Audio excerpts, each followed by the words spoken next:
Happy Friday, everybody. Happy Friday, everyone.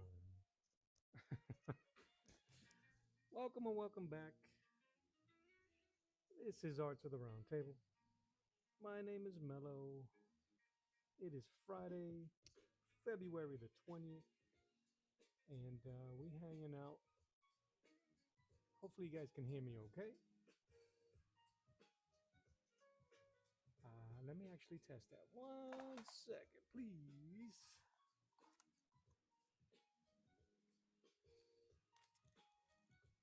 We hanging out. We're going to do some inking today. In the meantime, let's see. Just give me 1 second as I check my audio levels real quick here.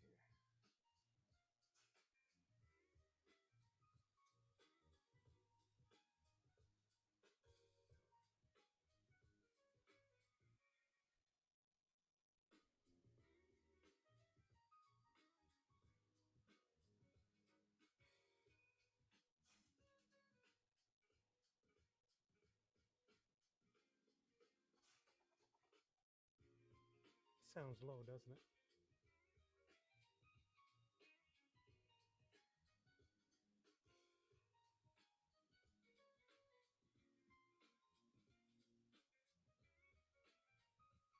Yeah, I don't know what's been going on with my audio settings lately.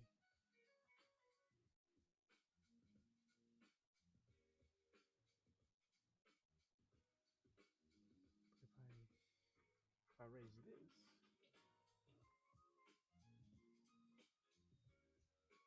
anyway, we'll see.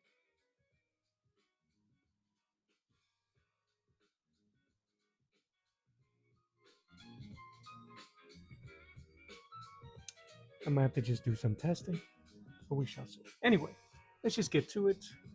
Hopefully, you guys can hear me. If not, we'll have a chill day anyway. Some tunes in the background. This isn't actually what I'm going to be inking. This is one of many things that I've had in store. Oh, now we loud.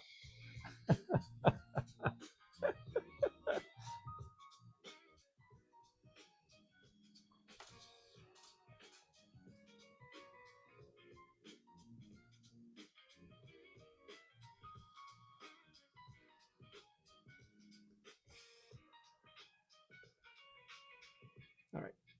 I think we sound good. So hopefully it's not too it's too jarring.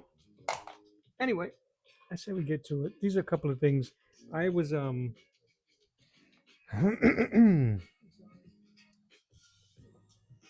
the last couple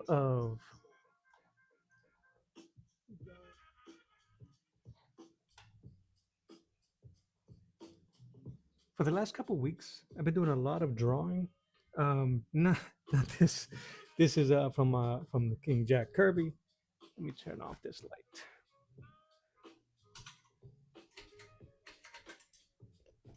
And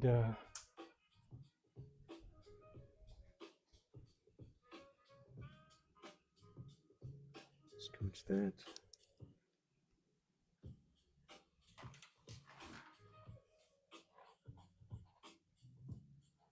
So anyway, I've been doing a lot of drawings and not anything else. I haven't been doing any inking, very little inking and painting. So to this, for the next couple of days and weeks, I want to start prepping stuff to ink. This is one of my drawings. I drew this piece last year of Samson, and I wouldn't touch the original anymore. So I scanned the original as highest quality that I possibly could, and blue lined it in Photo P uh, and printed it on smooth Bristol board. I did some test inking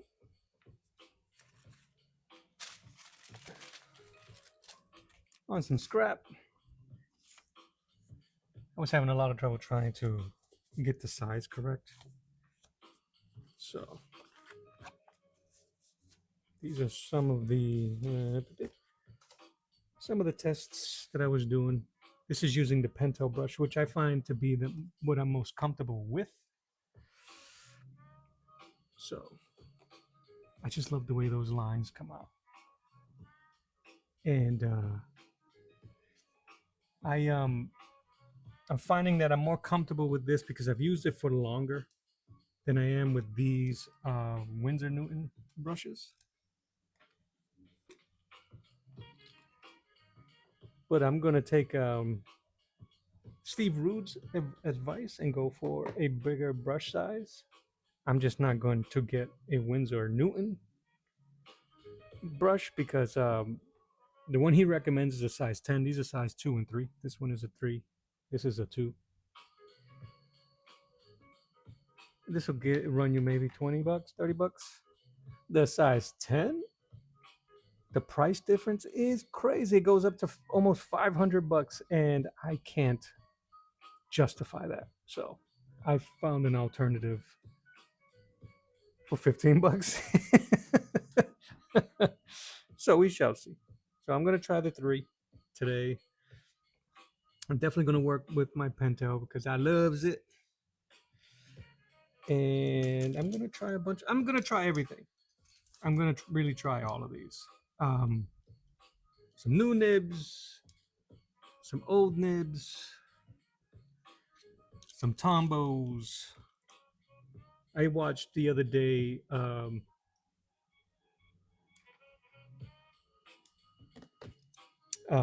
Chuck Gibson do inking of Spider-Man over Brett Booth pencils, Blue Line pencils, and it came out amazing. So, 1 second, let me hear. Grieve Enterprise says, first of all, how you doing, Grieve? I hope you're doing all right. Happy Friday. And you ask, so you like the Pentel brush over the gray body waterproof one? I've used the gray one with Copics and stuff. This is a misnomer. This is an old chamber. I let it run out, and then I just added my own India ink to it. But I got several of these. These are actually really good, these Pentels. Pow.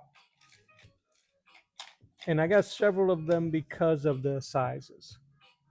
But at this point, I don't even bother with the refill. Sorry, I don't even bother with the refill chambers anymore. This one's brand new. What I've done is I'll show you. And you probably know already how to do this, but just in case anybody else is out there that isn't aware, if you have one of these style, this is an older one here. You can just remove the chamber or the refill chamber. Give me a second. I'm going to show you guys. Is that it? That and that. I think that's what Grieve is referring to. So, and the refills. Oh, I have a bunch of these that I kept. I'm not going to throw them away. I will use them eventually because the way my art style is and my process when it comes to painting over my inks, it really doesn't matter too much what type of waterproof. If the ink is, let me scooch over. If the ink is waterproof or not. This one wasn't. This is that non-waterproof, the original ink that was in here. So I just pop. There's a, you can't see it in here because it's all dark and black, but there's a piece there you can pop off, remove the inner chamber. There's an inner chamber where the sponge is that sucks all the ink out, and you can refill the reservoir, which I do with. That's a mix of Bombay black ink and some Japanese Sakura ink, and I use my syringe here. I won't mess with it because I just refilled it. So that's it. That's all I do. This one has been this particular one here. I've been getting really good results with that size brush. I just recently inked. I'll show you what I recently inked. I'm not trying to go on a tangent or anything, but I feel that if you ask, I might as well show.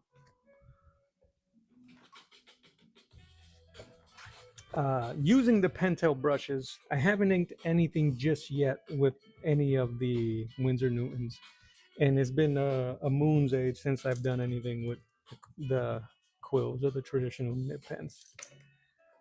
But this is using the Pentel brush pens. Let me clear up my area. Uh, and this is regular Bristol board paper. This is actually I was gonna say vellum texture. So it has a little tooth. I have a bunch of rolls of these, so I wanted to try, not rolls, but pads of it. Anyway, and the reason why it doesn't really matter when it comes to painting, which I will later, is because I spray this with fixative and I use clear gesso, and that gives it more toot and it protects the inks. So spraying it and then applying the gesso, and it's nothing special. Fixative, you could either use a fixative or even the spray varnish, the Krylon varnish, which I've used before. I've used them both. The fixative seems to be what I've used the most. And I don't have any gesso in the house, but I do have gesso outside in my garage, and that's where I do all the other applications. And I'll just paint over it. And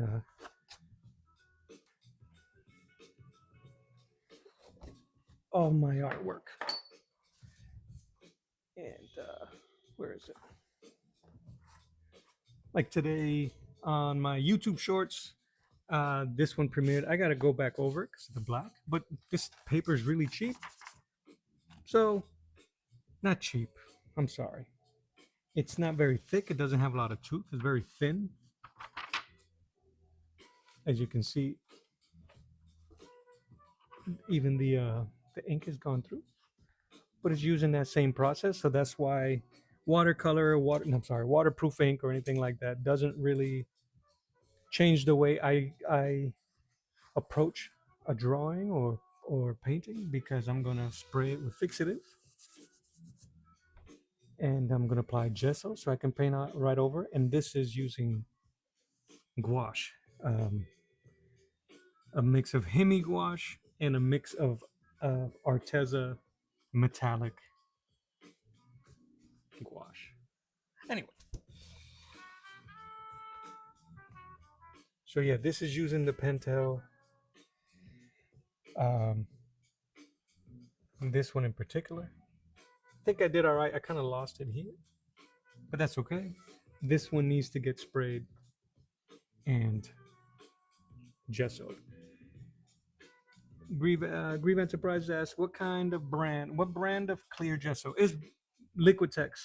Anything you can find at your local Michaels or Walmart. I don't have a specific brand recommendation until they sponsor me. No, I'm just kidding. Liquitex, holla at your boy. Liquitex. But yeah, I use right now. I have Liquitex. I've used, what else have I used? There's another brand that I've used before, but they work the same way. And I've even used a watered down gray acrylic with a mix with my gesso because I wanted it to look as if it was concrete for this piece. All right, that was my death stroke. So I did some inking yesterday. Nothing. I didn't really do much today except for draw over these. These are some postcards that I had. I've had those postcards, they're 4x6 for a very long time. And give me 1 second, I'm gonna show you guys. I gotta give props to the artist that drew that piece. Give me 1 moment. This always happens. That is from the great Jack Dawes from one of his EC comics issues. Taint the Meat, or is the meat that's tainted? What I think is like, I think it's Taint the Meat. Thank you. Yeah, compliment on the gouache painting. I appreciate that. Yeah, I've been doing gouache for about 2 years now. That is where my journey is.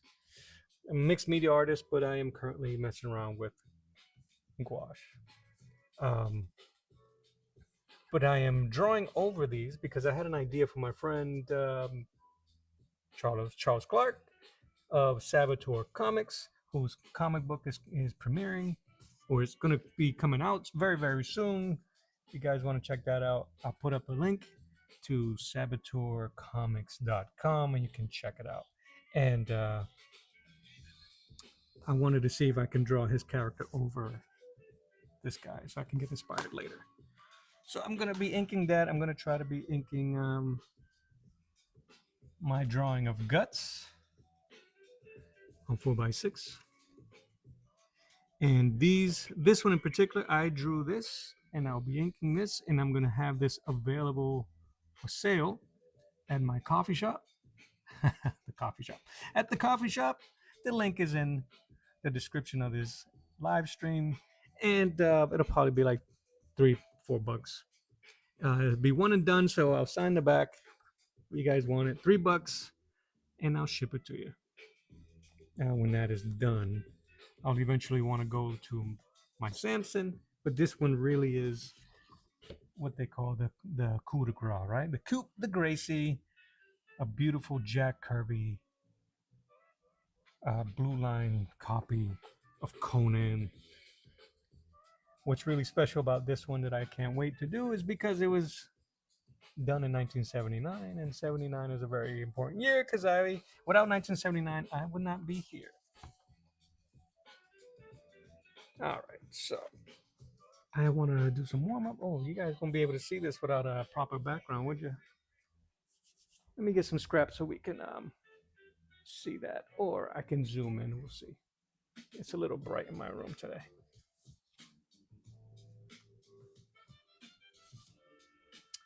I could probably zoom in the cameras. Give me a second. I'll zoom in just so we can work on these today. And I'm gonna mix it up. I am gonna use the acrylic. These are the parallel or the calligraphy pendants. You get a nice sharp straight line. He doesn't have much tech on him, so it'll probably just be for the sword. I honestly prefer to do all my inking with the brushes or maybe the Tombow markers. These pens have too much of a sharp, tight line, so we're gonna keep this up. And let's do this one. Let's do Tommy's first. And again, I'm just this is the original image of the.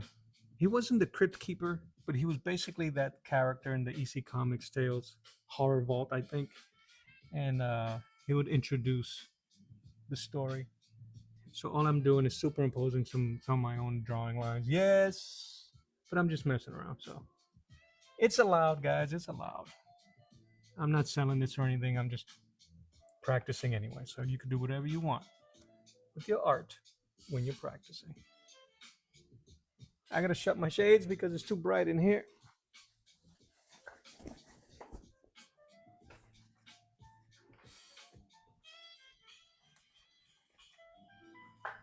And it is warm. But once I stop dropping lines on this, it should be a lot better.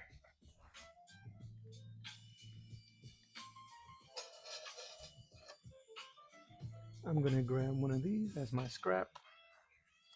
I don't think I'll need it, but I think the main reason why I like using these brushes is the feathering I can get. It might be difficult. I really apologize for all the adjustments that I'm trying to do on the fly. I probably should have done some of this earlier, but I didn't expect it to be so bright in my room today.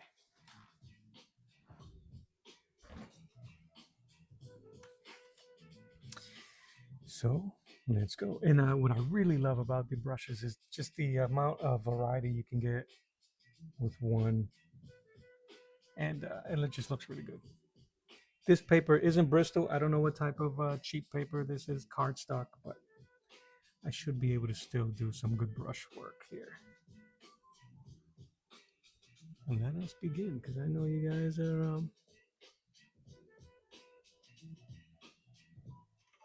like, hurry up. Let me,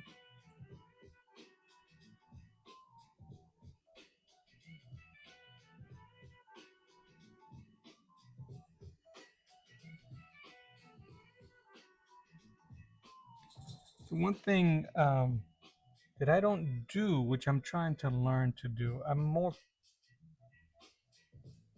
is to build the line.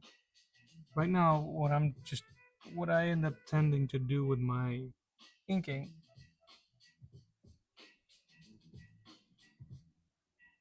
is just cover the space. And you're probably going, well, no, duh. But I'm not building the line. I'm trying to flourish the line. I don't know if that makes sense, but I want to make it painterly. I'm not trying to build it. I'm trying to bring it out. I don't know if that makes sense. So please forgive me.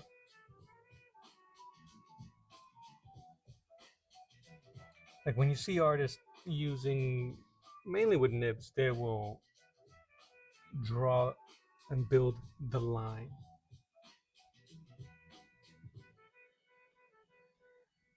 My ink is a little dry here. I just refilled it, so I might have to zoom in just so you guys can see what I'm talking about. It's live, baby.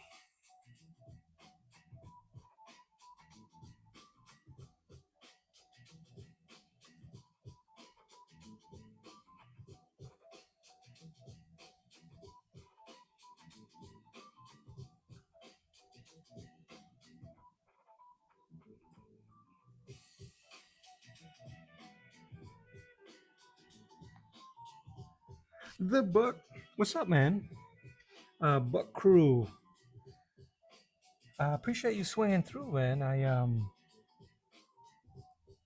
wish you all the success, bro. I see you working, man. I see you on that grind.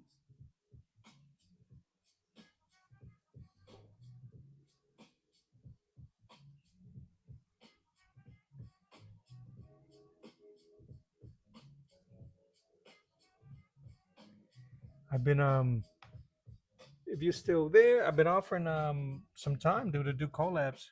If there's anything that we can work on together, you think that my skill set will help, you let me know, man.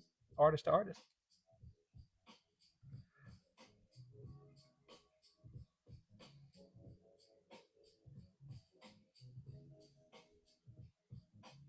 So I'll put a pin, bro. The invitation's there. If there's something you want to do, you let me know.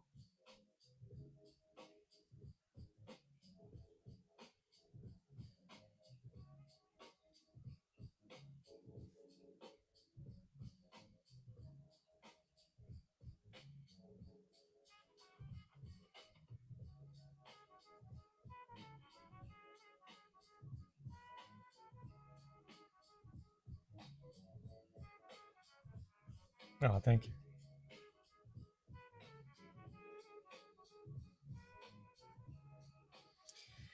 I'm just messing around.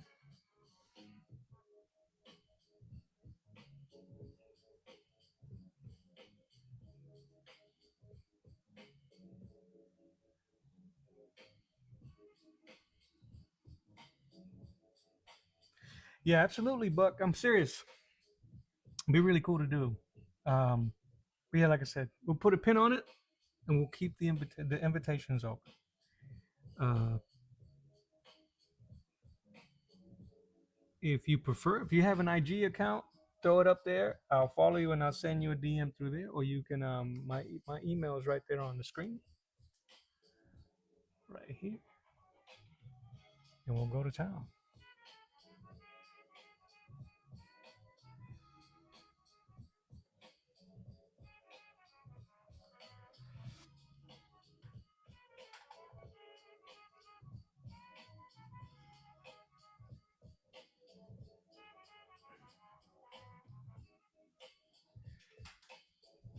I have just letting you guys know I have two streams going simultaneously.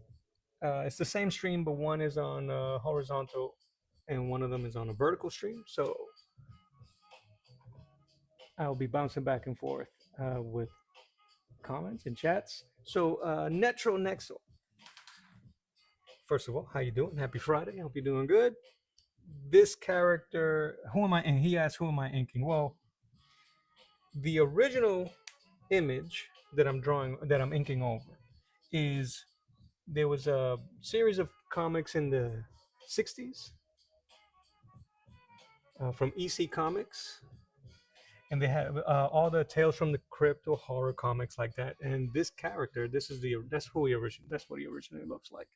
He was the narrator. He would introduce the story, and he would be the one that would break the fourth wall and communicate with the reader.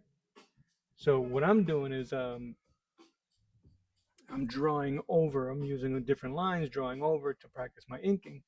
But the person that I'm drawing over is a character by the name of Tommy, created by indie creator Saboteur Comics, and he's a bit darker, kind of like serial killer Buffalo Bill type of character.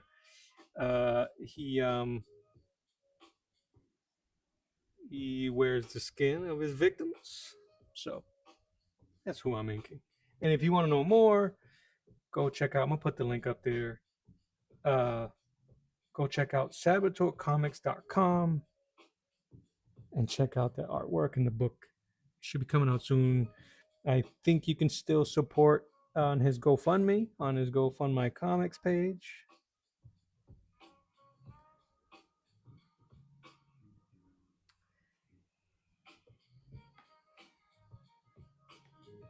Yeah, Buck. He was kind of like each one of those books from EC Comics, a horror, the Vault. They would have either a hag, a witch-looking lady, the crypt keeper, or grave digger, and this dude, he kind of had the same style. So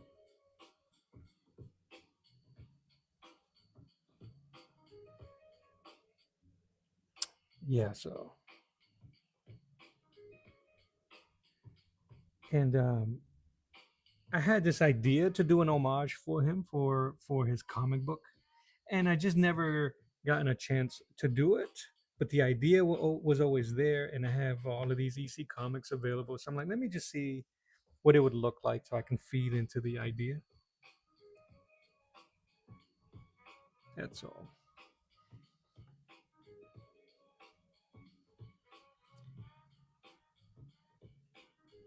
So that's this version, and then on the other side, you probably won't be able to see much of my pencils. I did the same thing. So this is the full image of this. These are scrap papers that I had laying around. So that's the.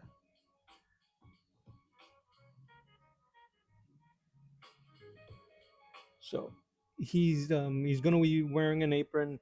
He's usually not wearing much clothes underneath the apron. I don't want to give too much. So what I'm gonna do, I'm glad it's a drink. It really is something else. And the guy, he's a cool dude. The artist, Saboteur Comics. He's a very humble dude, a hard worker, and his artwork is absolutely amazing. Um, let me see. So give me a second. I am going to. I'm gonna get the link to his website so you guys can check it out. Control C.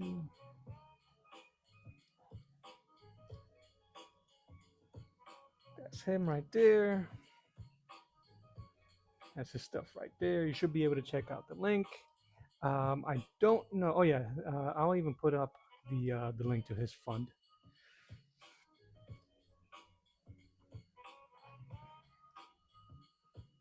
Make sure you guys give him a shout out, man, or check out his work. He's on Instagram. He's on the YouTubes.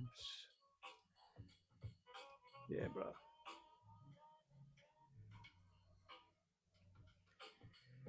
And Buck as well. Buck, I'm gonna put yours up there as well, man. Buck.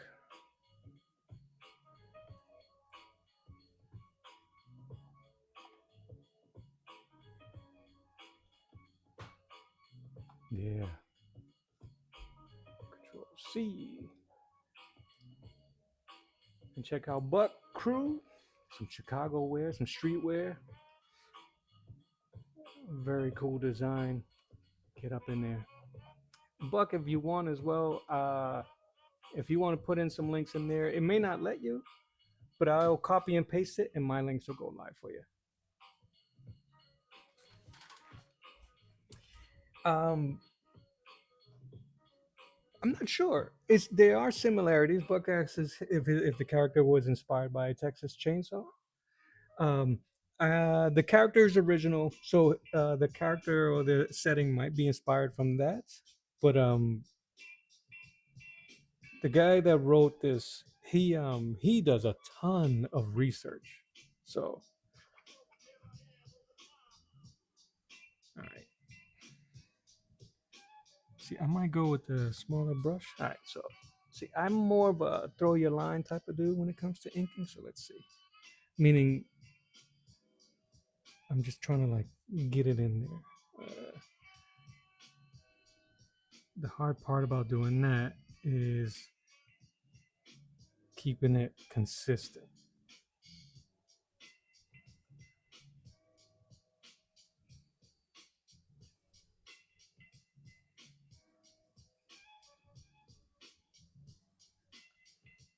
which I tend to struggle.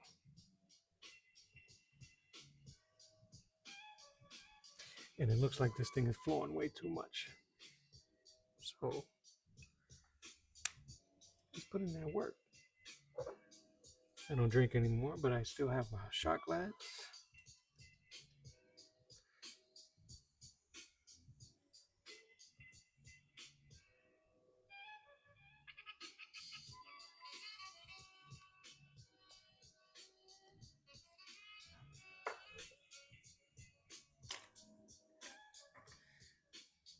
This is my number 3, Windsor Newton. Ooh, it's stiff. All right.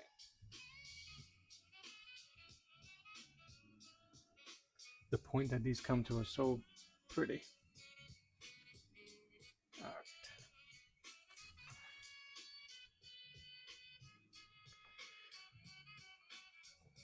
There's a tighter detail in here, so.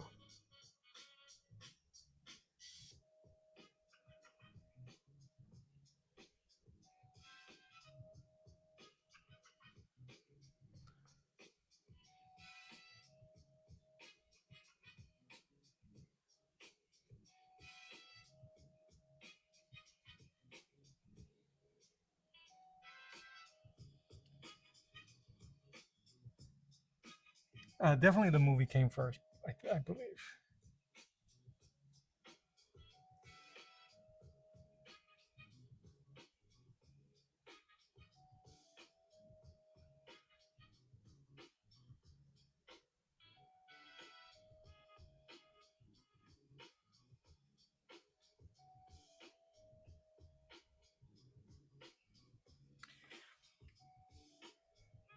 Oh, yeah, thank you, sir.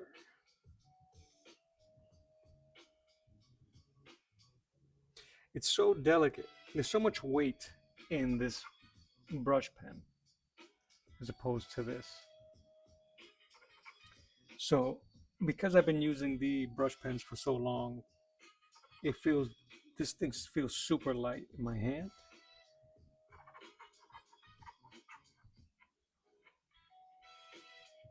But it's super delicate. But you can drop thick lines with this as well.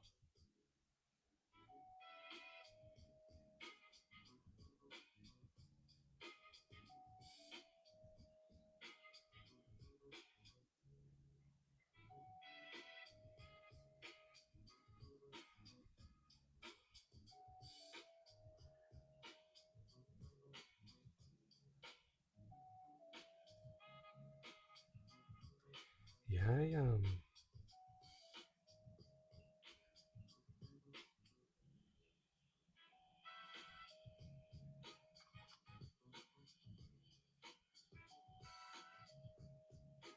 the hardest part is trying to give the impression that he's wearing a mask.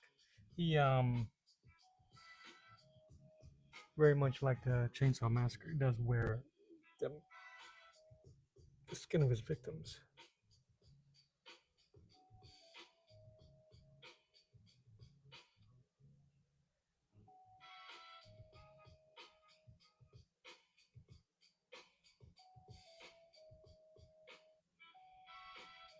I feel like this again. It feels so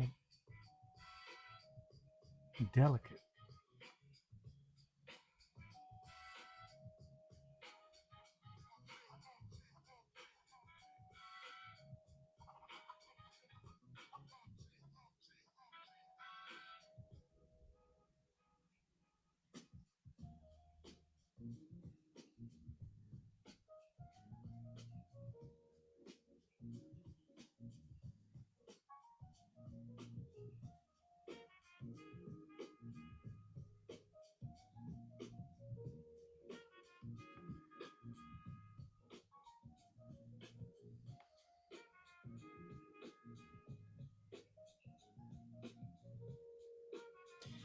Hey, Buck, do you have any events coming up or any shows coming up?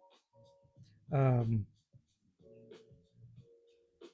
I'm in I'm in Florida, so I don't know. But anyway, YouTube is worldwide, so. But if there's anything you want to share on the chat, brother, put it in there, and I'll put it out for you. And absolutely, man, we'll talk soon. I'll find you on IG.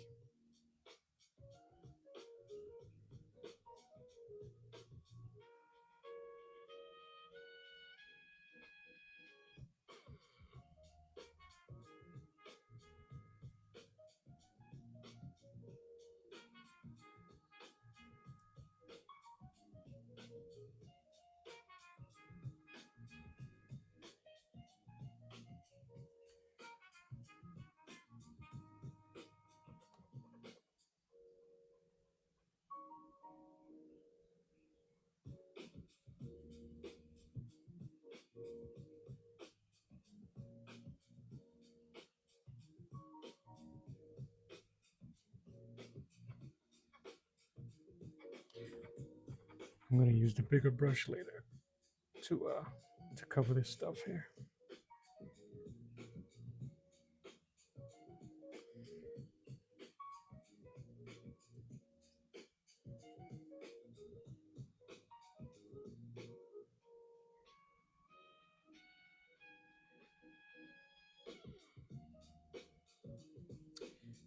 Black, black, black.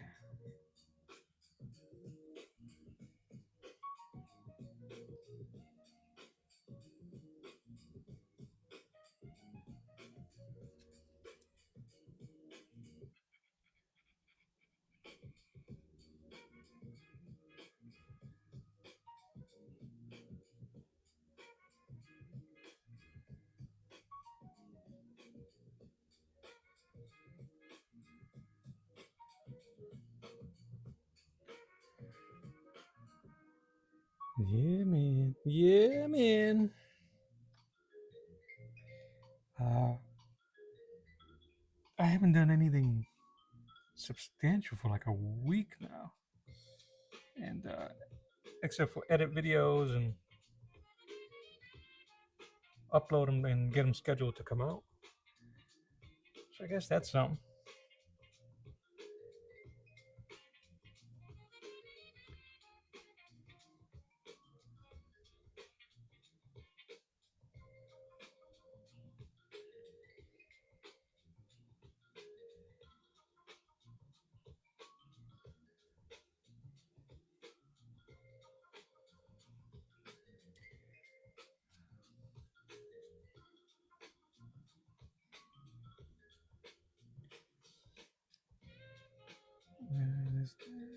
I probably should have drawn a little bit more there, but we shall see.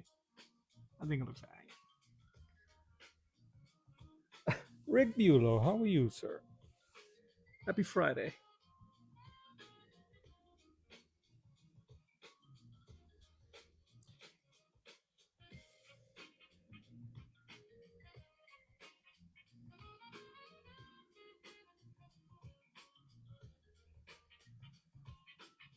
I am just practicing using these Winsor Newton Series 7 brushes. Trying to figure out what all the hubbub is about. And they don't disappoint.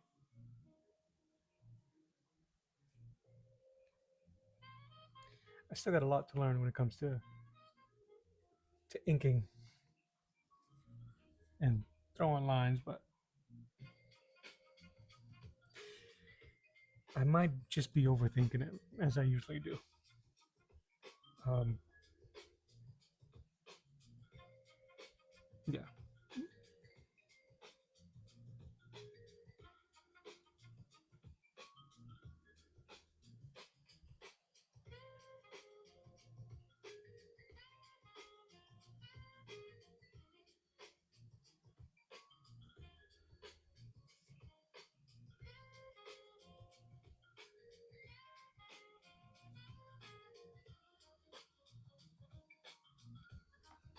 Oh, that'd be awesome. That would be awesome.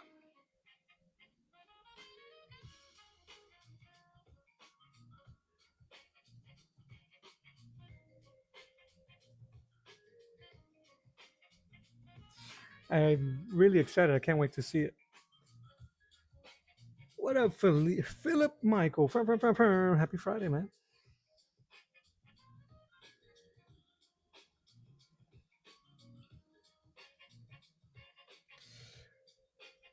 But Rick, I haven't done much to the drawing since I've had it. Let me see. I'll show you. I think the only thing I've done, uh, because they showed recently. Well, I just zoomed in on my camera, so now everything's gonna be out of whack.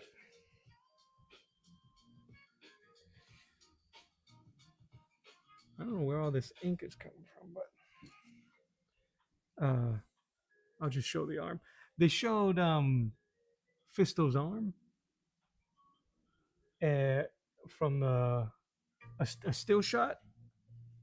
So I'm still quite unsure how I am going to approach the hand. I originally had just the idea of just have it chrome, but they've made it very almost steampunk like, and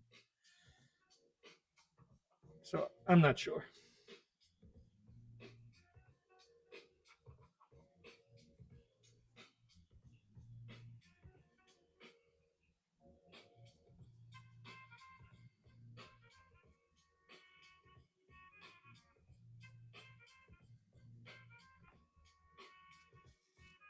But how are you guys doing on this Friday?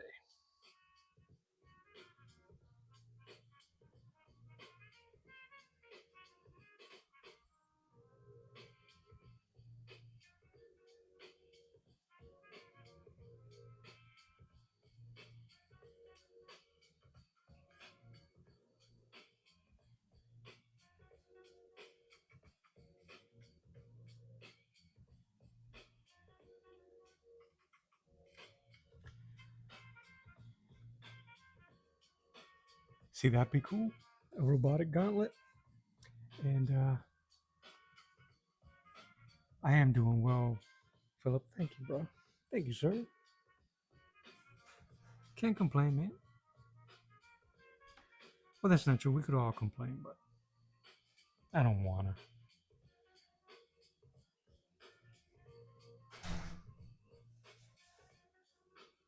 Thank you, love.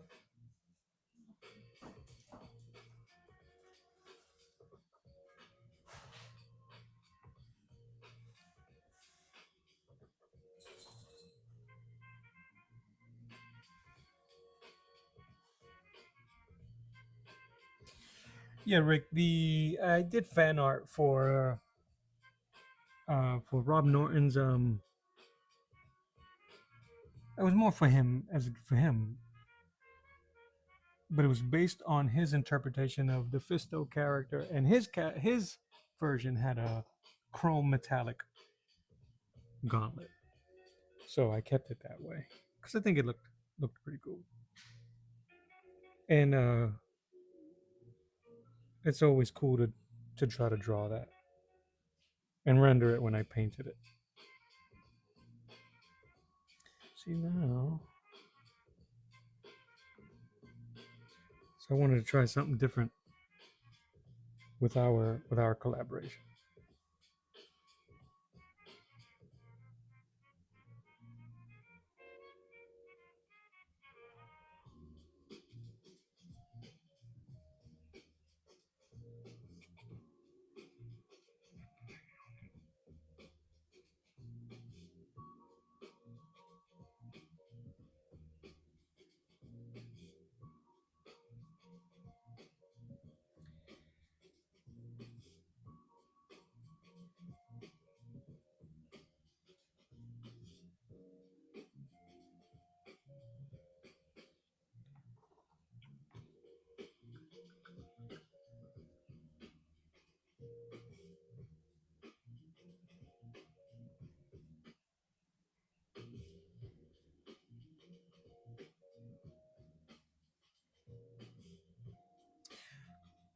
So Rick, are you a full time artist as well, or do you have and you don't have to get personal with your stuff, but uh,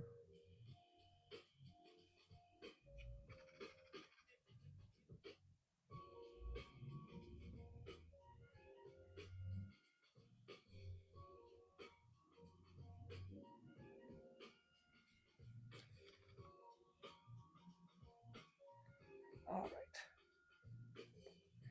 clean this brush.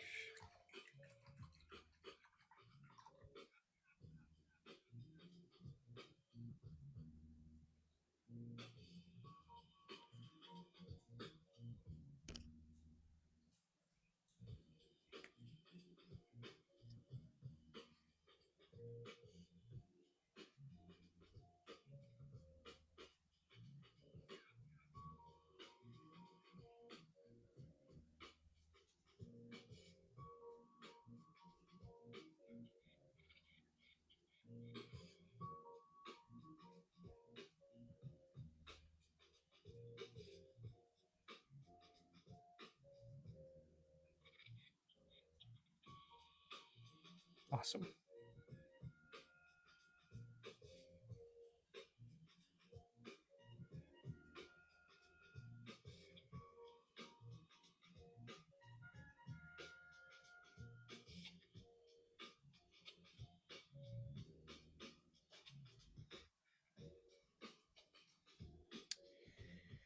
All right, so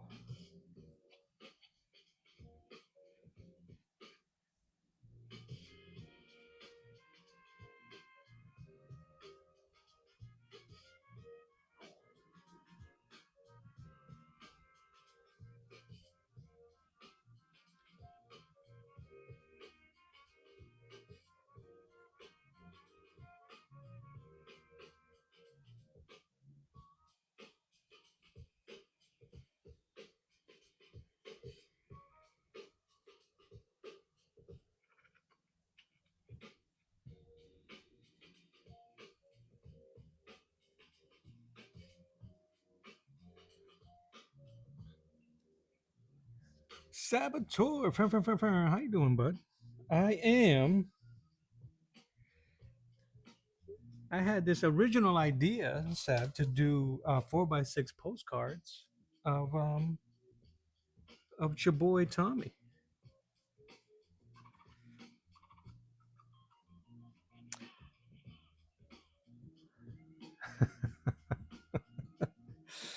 That's all. And yeah, man, little inking.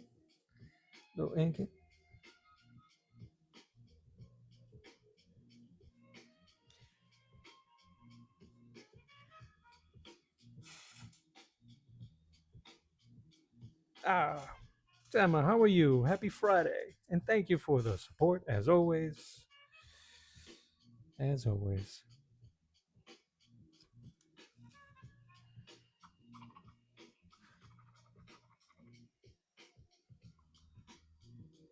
Oh, thank you. Just messing around, trying to have a good time, enjoying the Friday, messing around with some inks of this cool character that my friend Saboteur from Saboteur Comics. This is character Tommy. Uh, Seb, we are on the horizontal feed. If you want to come over here and promote your stuff, I've already shared your website and your Fund My Comic, bro. So we chilling, bro. We chilling.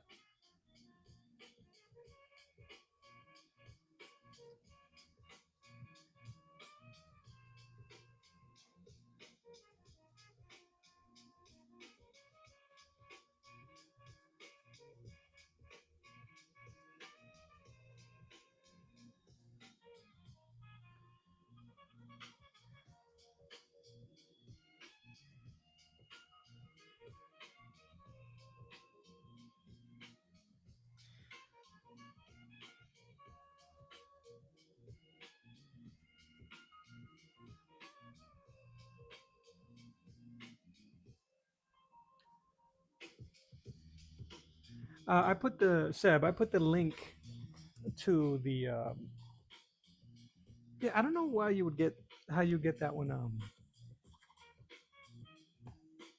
All right, but here I got you, bro. Hit the link.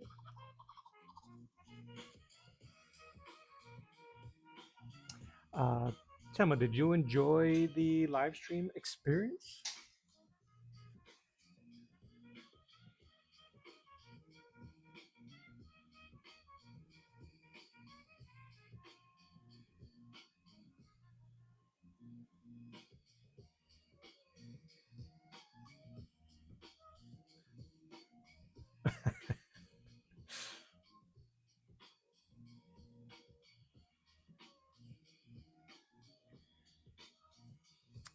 So, Saboteur, I was just messing around, and I want to zoom my camera back out, but yeah, that's your boy right there. I just drew over this gentleman here from that EC Comics that I was telling you about. You can't wait to do it all the time. Heck yeah. You know, it happens like that too. So you get the first wave of, I don't know, this is kind of weird. And then all of a sudden, that being able to communicate with people in real time really, really does something to it. Um, and if you can work quick, or not work quick, but if you can, I'm kind of slow the way I work. So, so, Charlie, so I was able to find these four by six cards, and I started messing around with my printer. So I decided to do the same here. So I just drew over the character, added some gloves, and I'm just trying to warm up for today because I wanted to try to do my guts. So this is really what I wanted to do today, but I wanted to warm up a bit. So, and this one, when I'm done, I'm gonna put it up for sale at the coffee shop. At the coffee shop,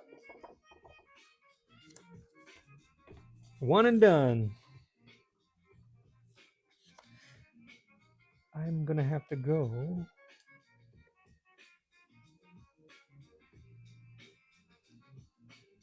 All right, let's see if we can test these brushes to get some thin lines here.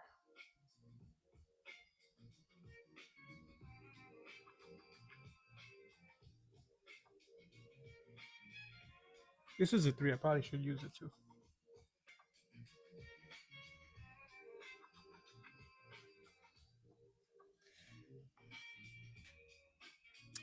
Oh, that's gonna be really tight.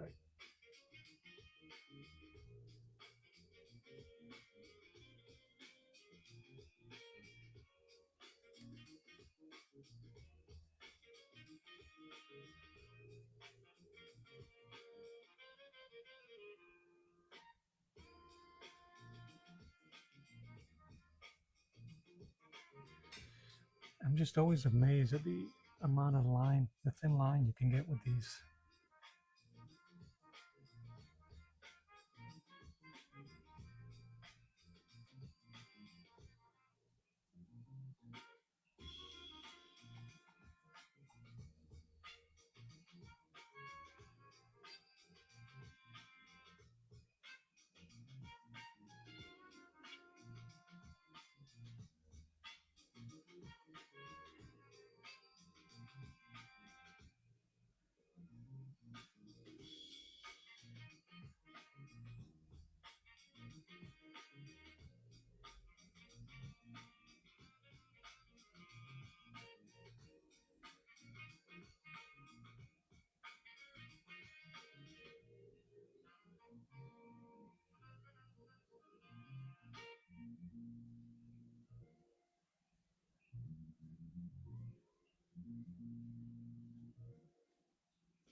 Might as well keep them here.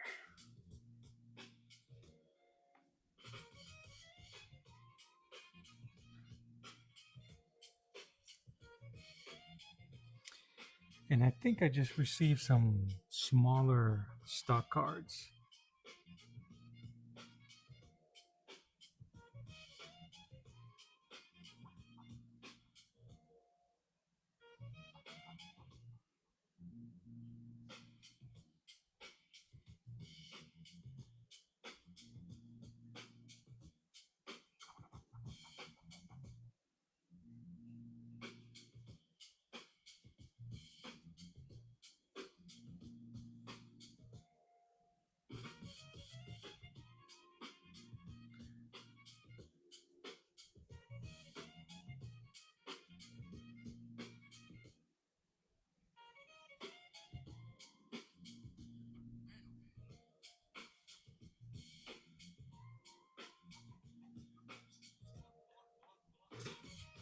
Yeah, I just got a package. About to check it out in a second.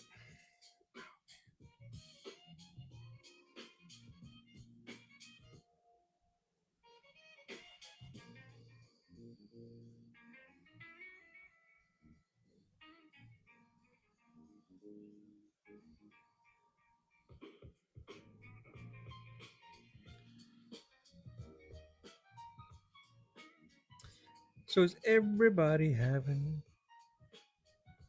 a cool Friday? Productive or just chillaxing? I know we're all in different time zones.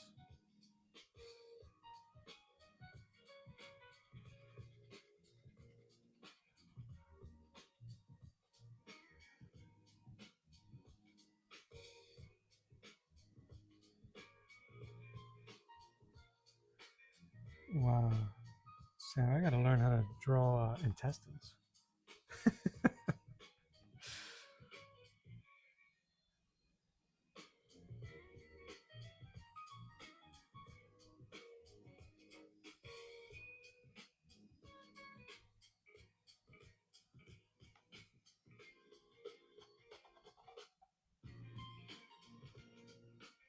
Stop that.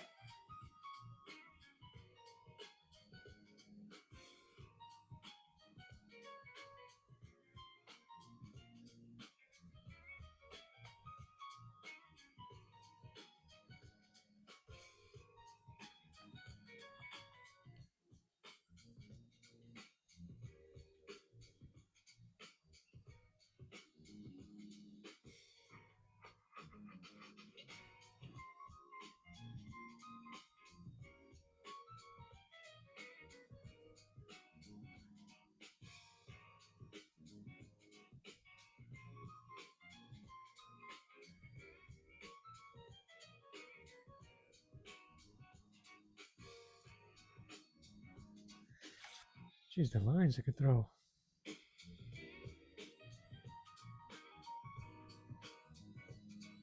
Are you a busy dude, Rick? That is what's up.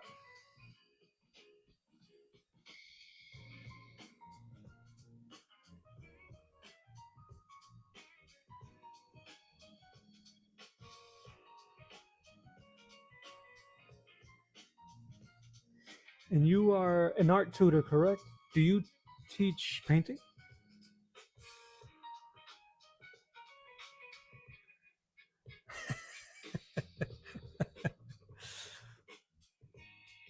Savage Dragon Archives. You talking about the gallery edition, the Vault edition?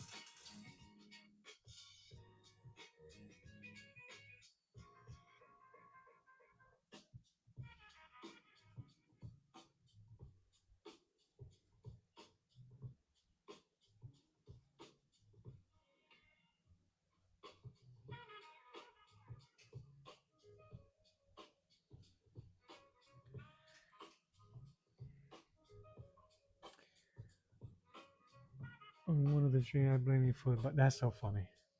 Yeah, man. I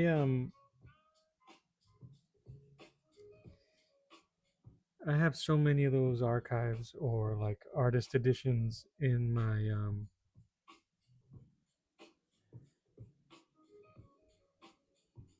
wish list, my cart, and all I do is just look at them. They're too expensive.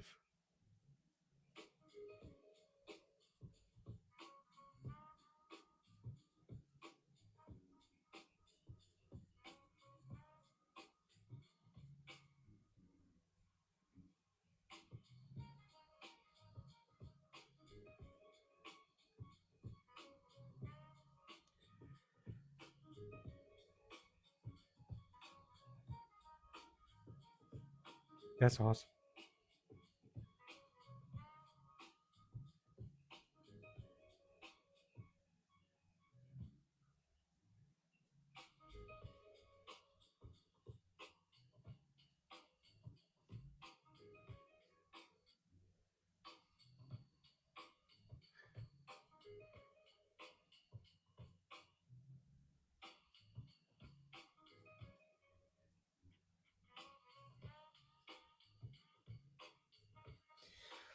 That's pretty cool, Rick. I hope it's I'm glad, man.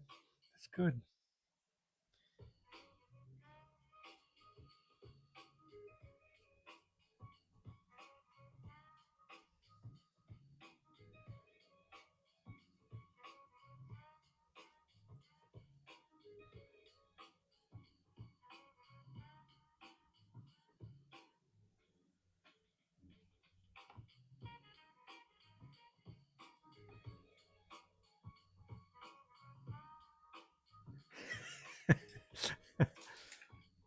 You mean these small plastic T squares?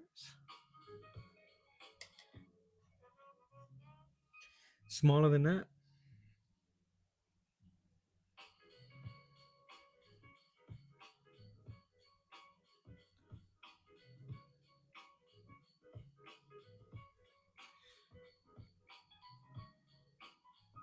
Let's see if I can match some of these lines.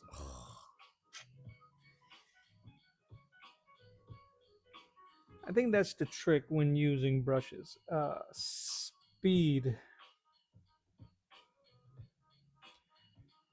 I just love the way that came out. I mean, it's kind of silly, but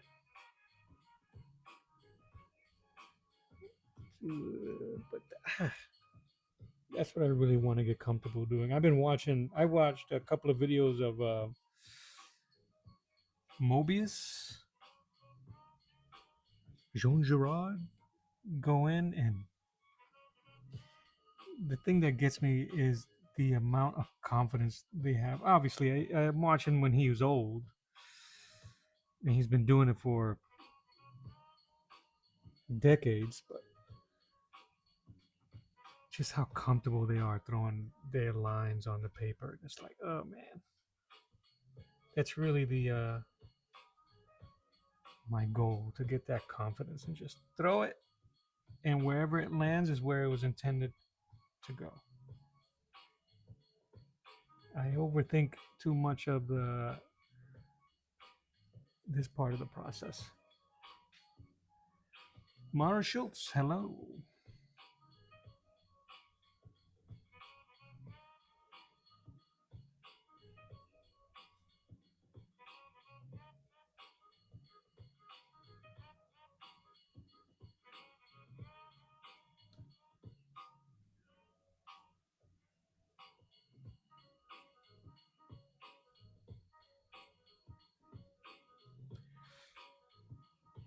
It's a lot of detail for such a small piece.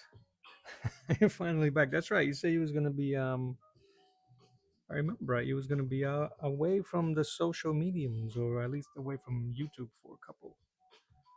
Well, welcome back.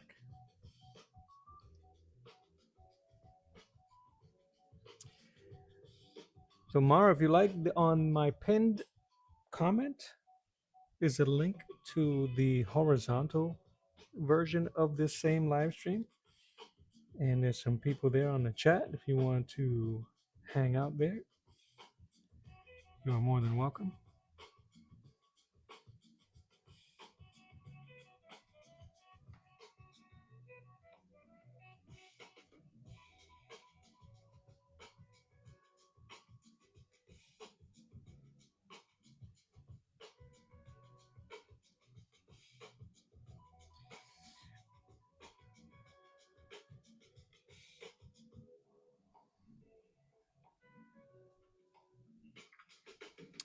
All right, I think I'm warming up. I do remember you. All right, I think I'm warming up.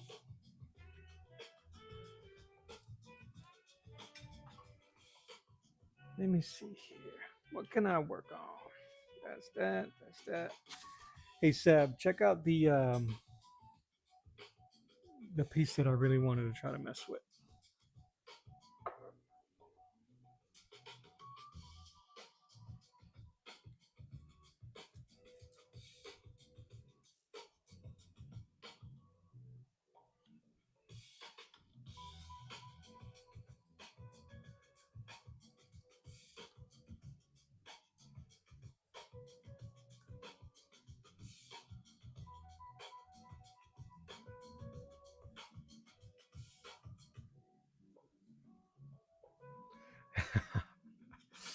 Yeah, man.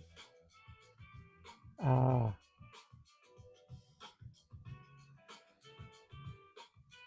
I have some.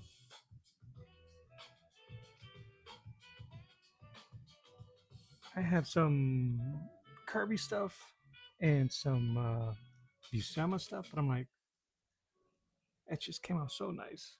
Yeah, I was messing around with my printer today to try to grab some stuff to ink, some proper stuff to ink. So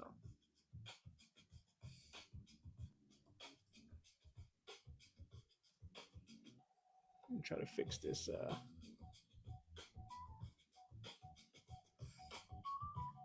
Yes, Philip, that's Kirby's version of Conan. And you know, man, they asked him to come back. This is when he went back to Marvel, and he had one request: stop fixing my art. Stop drawing over my stuff. If you want me back, because people are demanding me back, this is after maybe his second time back. And he drew Conan, and the first thing they did was undo the face, change the face to something different. And that's annoying. All right. Might be too small. I like the feet though. These are my scraps, my plastic, my.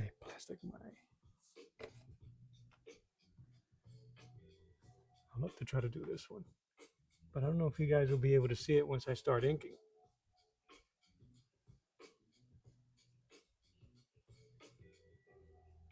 I'm gonna have to work on that.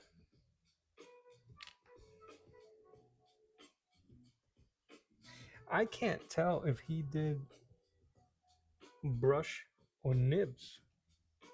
I don't know enough about Kirby and his working process.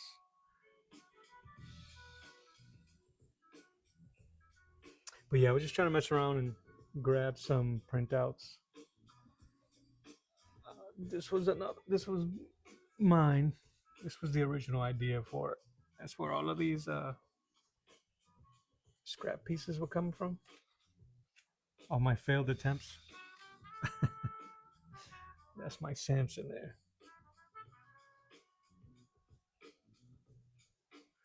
And even I don't know what tool would be best to tackle my own artwork. Because I'm not I if I was painting it, then it wouldn't matter. I'll just drop the lines as best I could and then paint over it.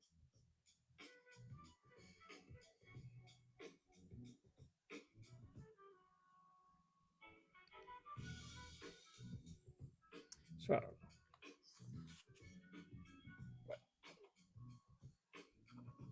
All right. So you know what? Let's mess around. Ink some Kirby.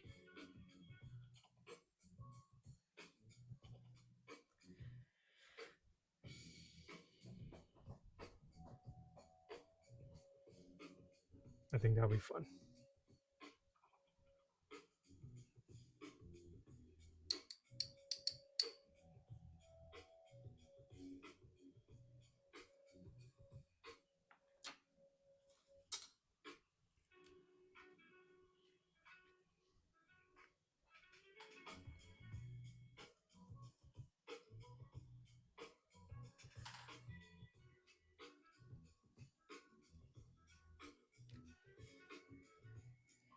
Yeah, I don't even know where to start.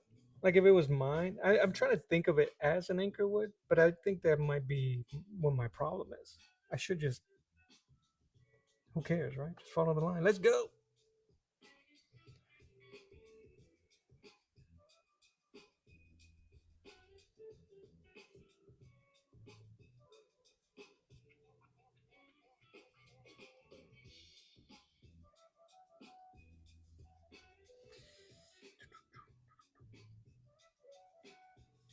See if I can put a little spin on it.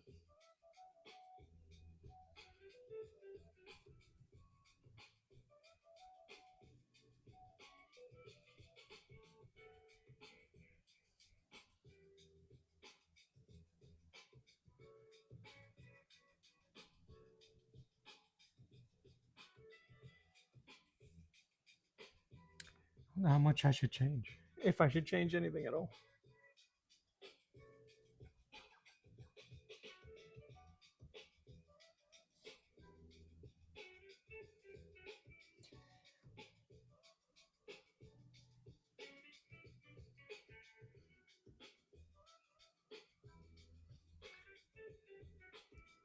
I just love the way the lines get thrown around.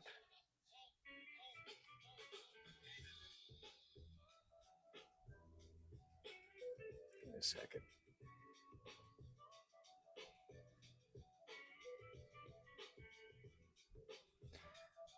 Oh, Philip, this is I think my hands are dirty, but this was the image. This is the collaboration Rick and I are working on. Fisto. It's an homage on Frank Miller's Wolverine cover, and Rick is gonna paint it, which I can't wait to see how that comes out. That's gonna be amazing looking. And I'm still kind of in the air what type of gauntlet I'm gonna give him, but I'm excited. Let's see what happens. Saboteur. This is my Windsor and Newton Series 7, number 3.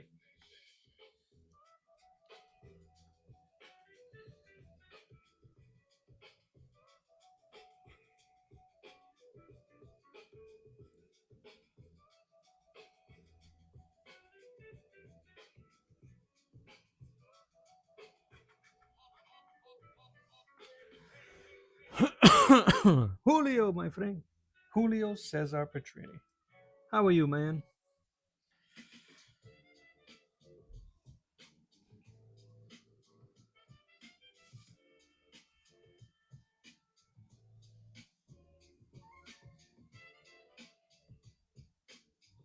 I'm gonna try to follow his lines with a little bit of my.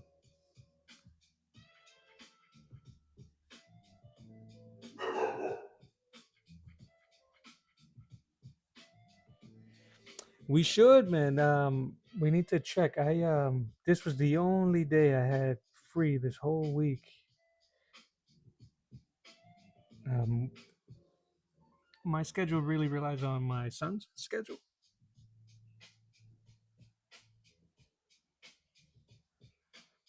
But that'd be awesome, dude.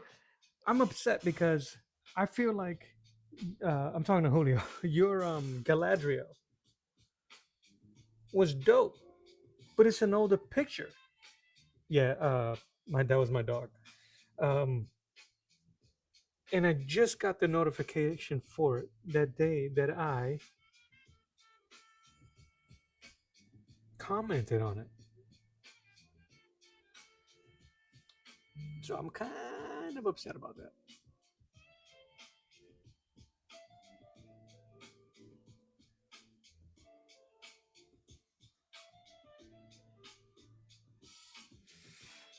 Yeah. So um,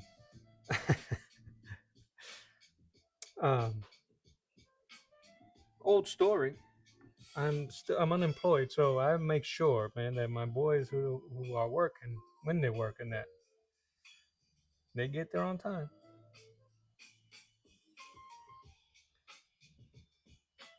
So,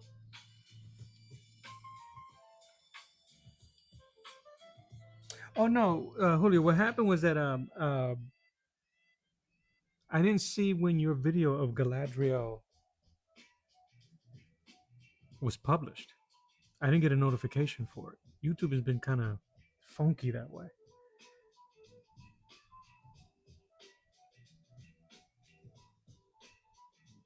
That's all.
But yeah, I can't wait. I can't wait for us to get together and do that stream together.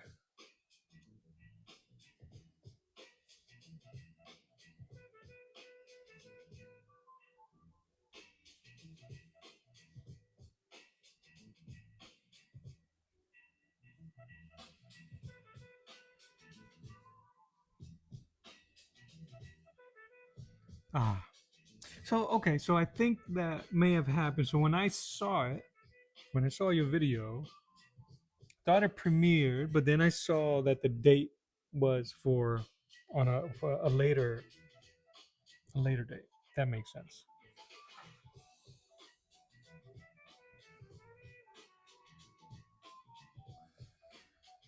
Leave it to me as a righty. I should have been doing all the left hand side stuff, but lucky for me, this ink does dry fairly quickly.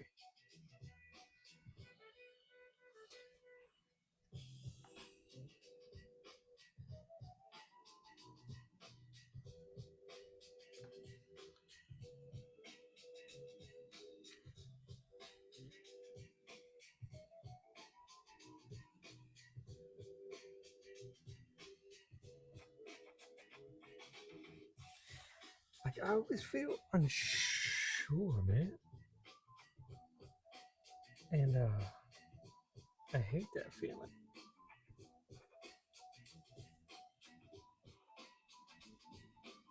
Like chuck the line.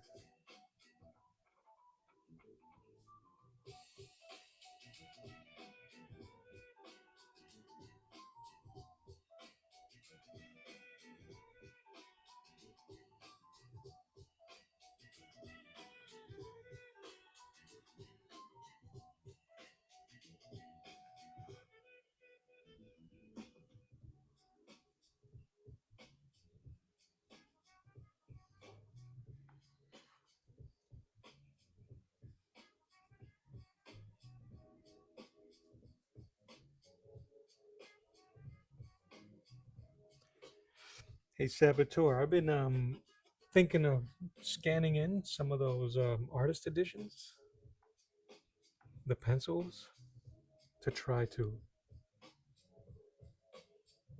print them out and ink them. That'd be kind of cool.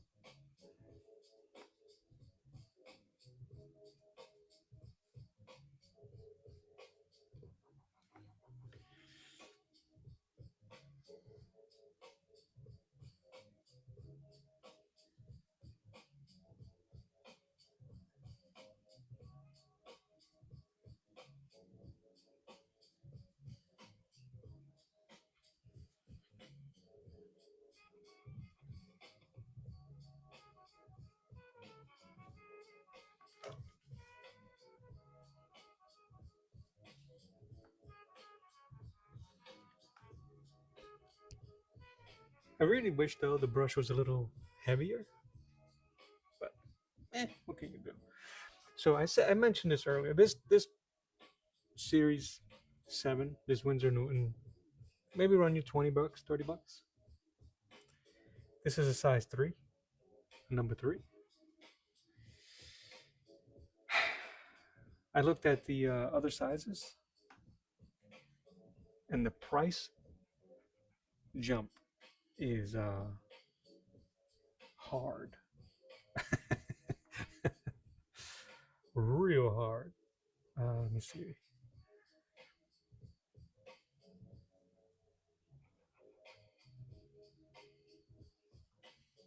I don't like that, but that's okay. The size 10,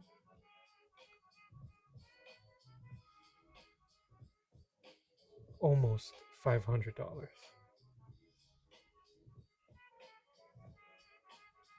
for one brush, man. 500. Come on, man.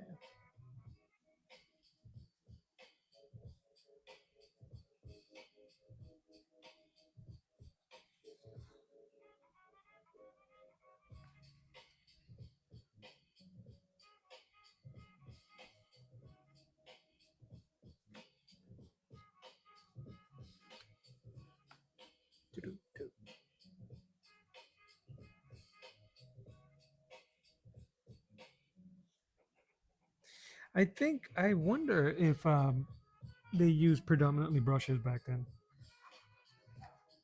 Like again, I can't tell. These lines are so uniform. I wonder if they're quill pens,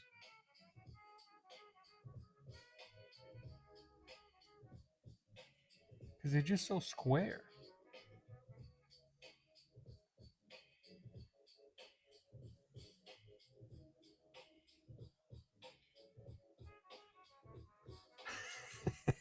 Yeah, yeah. Philip, when I took a peek, I'm like, let me see what my options are. I mean, this. I mean, even paying that much for this size, I constantly contemplated it because I've worked so well with these Pentel brush pens, and those are cheap as heck, refillable, cheap. They work very well. So let me see, and then you can see the difference. You can feel the difference when you're working on these. That is a fact. And there's just a certain sensation you get as an artist when you start using stuff like this, traditional stuff like this, where inherently it feels good. But not $500 good.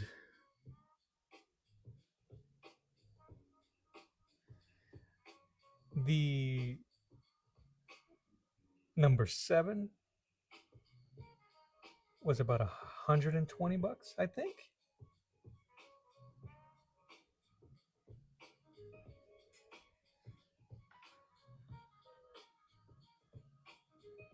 Nah, man, nah. You would bet money that they are quote. I think so, right? I think so. Like those lines. But some of these they have. Well, I gotta check. I gotta look.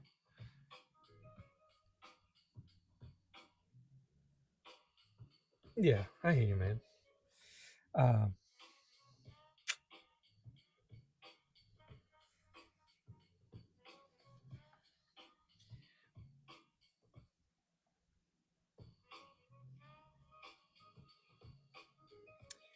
And then I started listening to artists talking about these brushes, and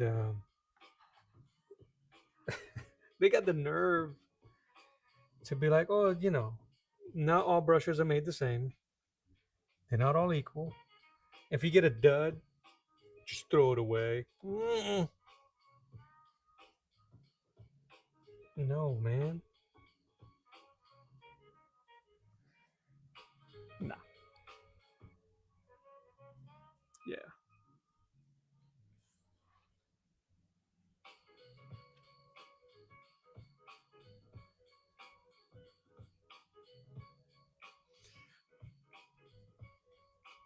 I can't imagine how long it would take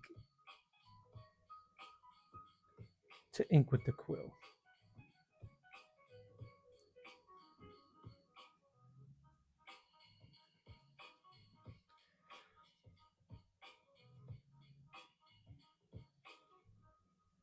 Like it's painstakingly. This is slow too, but I can't imagine. Dip, dip, quick, quick, quick, dip, dip.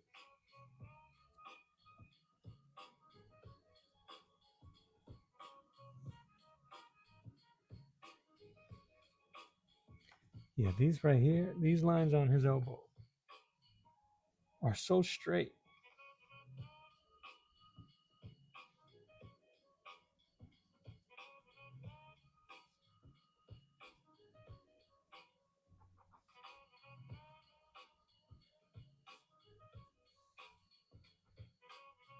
Like they don't even that doesn't even feel right to me.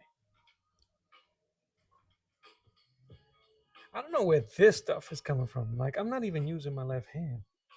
I feel like I have a leaky brush somewhere. I feel like there's a disaster waiting to happen. I'm trying to be super careful. Yeah, I don't like those. I'll draw this. I'll finish this whole inking, and that part right there will bother me for the rest of my life. But thank God, I could just reprint it again.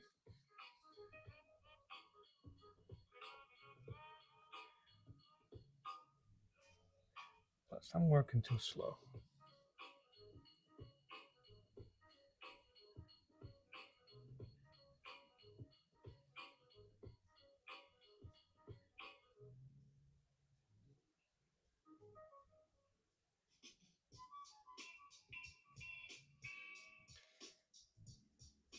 The idea, I think the only way to get comfortable with these brushes is to just throw the line, just work quick, and get it in there. Find which way best suits your style. Stop that. I kind of like to pull my lines, so I think it's because my shoulder's shot.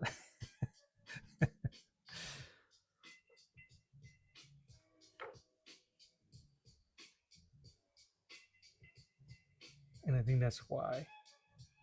I know why my lines are inconsistent.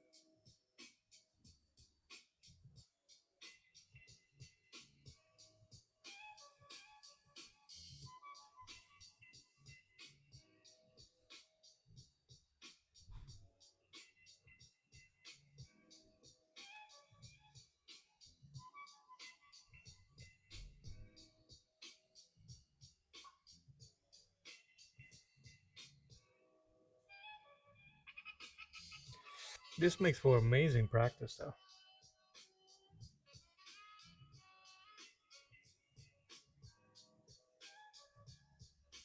And I think that you just have to throw the any expectations out the window, really, and just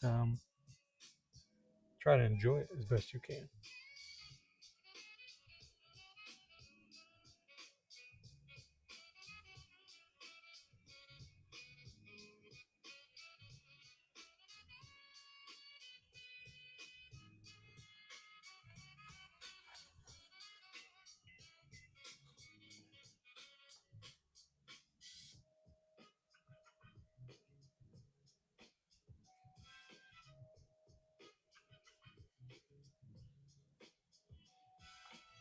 I've also been looking at a lot of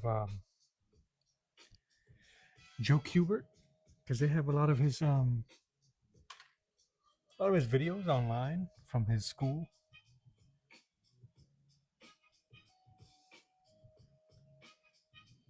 and the stuff that he can do with the quill and the brush.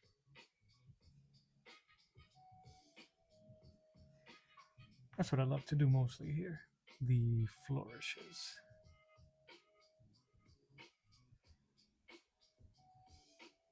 Get some really nice organic lines. Squeezing the heck out of this brush though. And I hear that's wrong.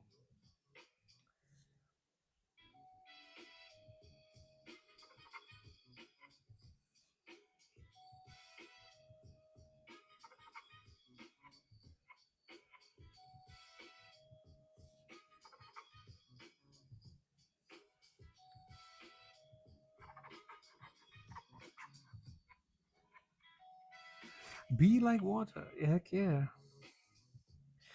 It's funny you mentioned that. I had a Bruce Lee image uh, that I was going to try to do a portrait of in my portrait only sketchbook.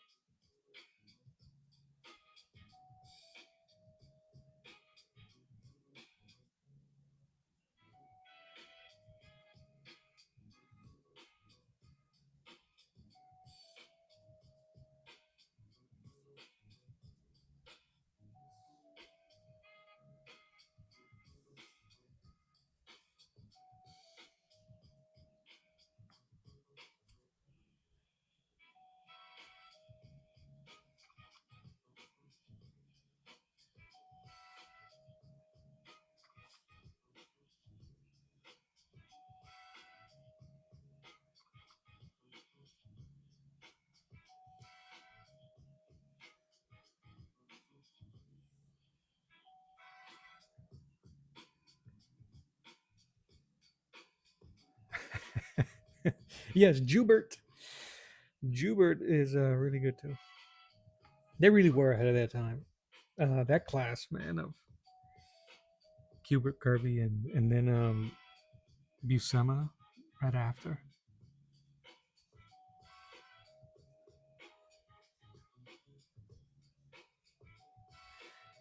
And I don't know who came first, if it was Buscema or the dude. I can't remember his first name, but his last name is Thorne. He did a lot of Red Sonja. He may be known more for Red Sonja. Their art style was very similar. They drew women very similarly.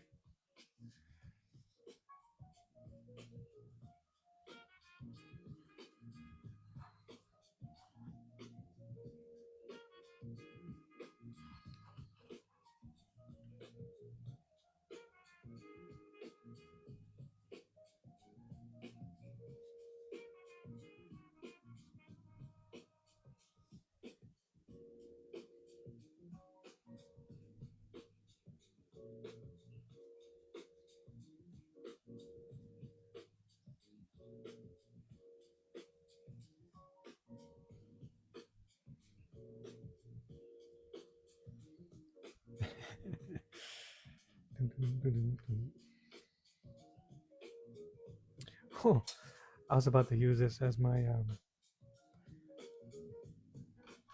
scrap, my scrap paper.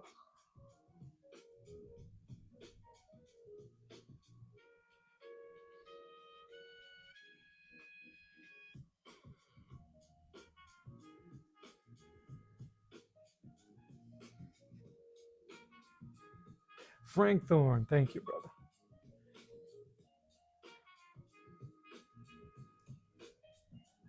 I have some of his Red Sonja, the art of, on digital.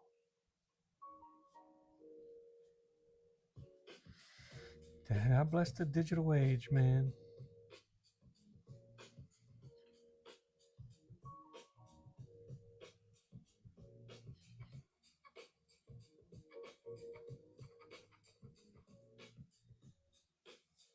All right, let me see if I can do this line here.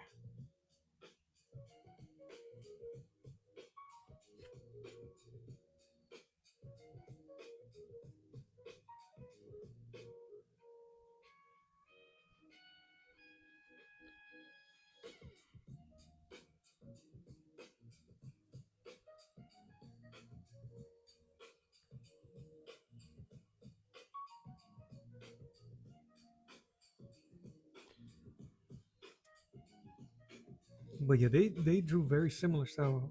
Uh, those two. So I don't know who came first. Maybe they went to the same school.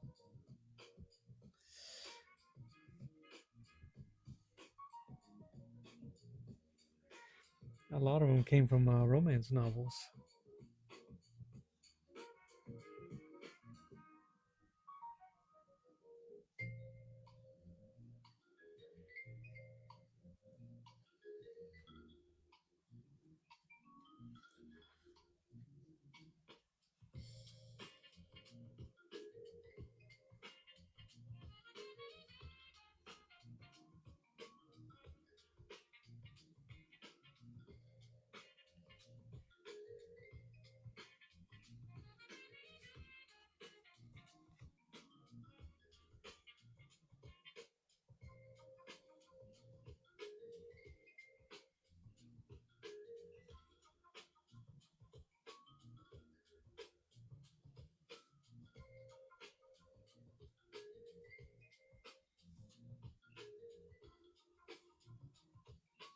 I'm just curious how Kirby came up with his anatomy structure.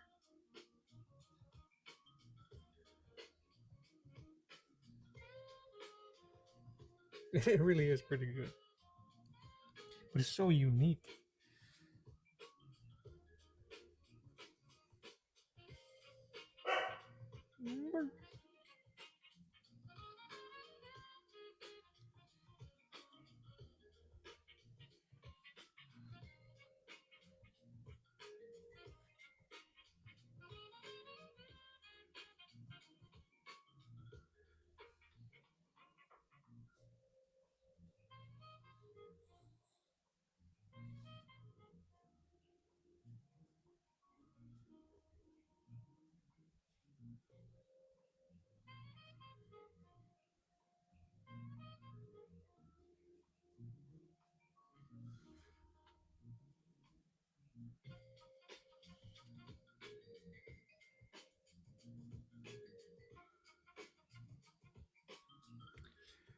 Philip, so you're trying to you're getting into the groove of drawing. Is there anybody that you are following and studying at the moment, or just looking at their work and analyzing?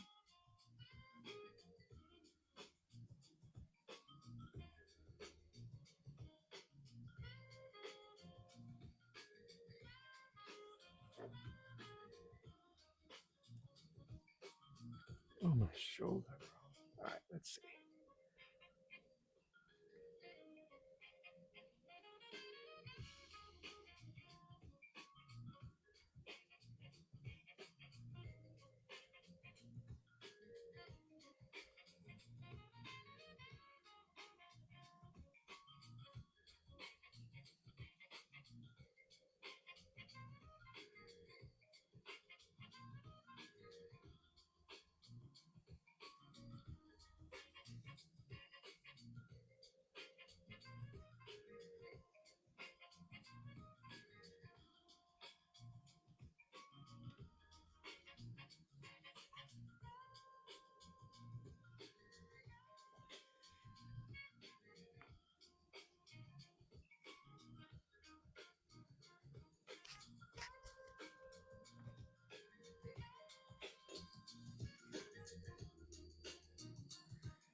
All right, let's do this mug.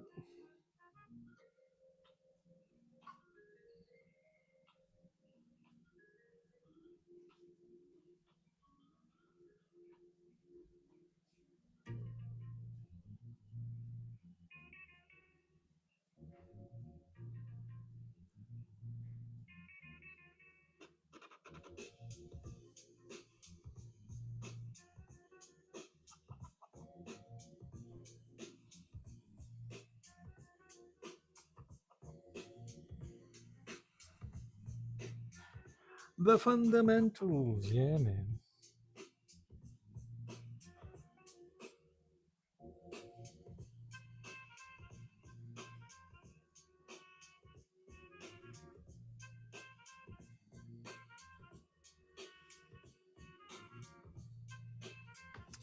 Maybe I can do maybe I can help you out, brother, and do like break down certain like faces, arms, and forms like that. Interesting. His eye disappeared.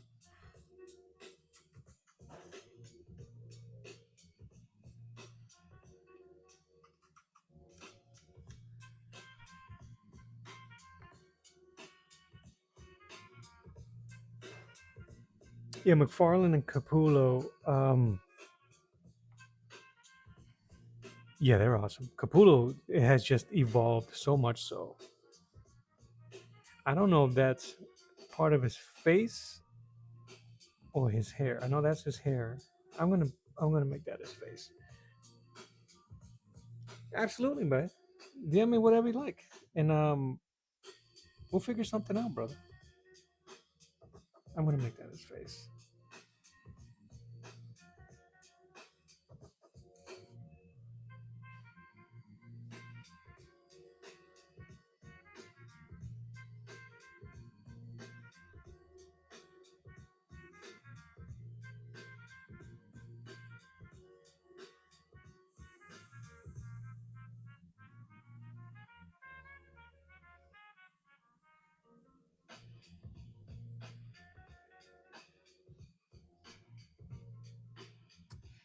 I don't want to, but I might have to add some mellowisms to this face, but not too much because Kirby stuff is damn near perfect.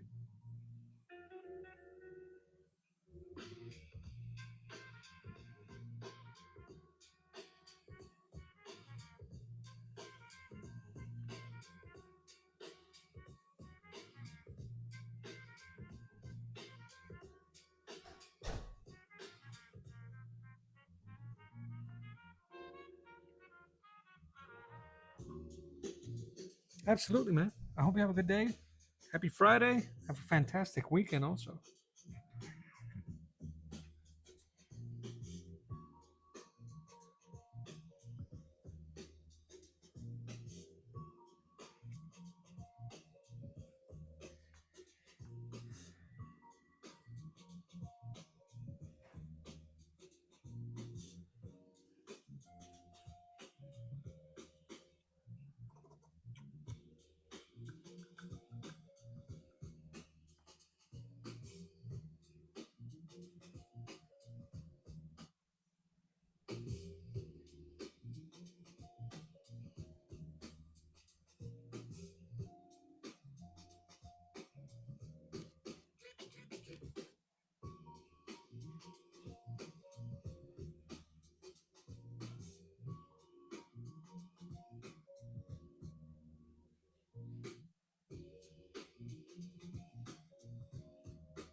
I really am amazed at the level of control you can get with these brushes and the line. And the more you work on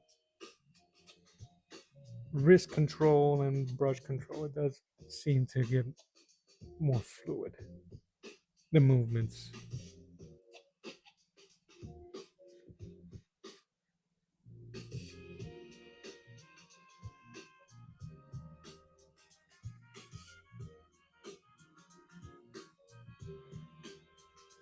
The form is pretty much dead.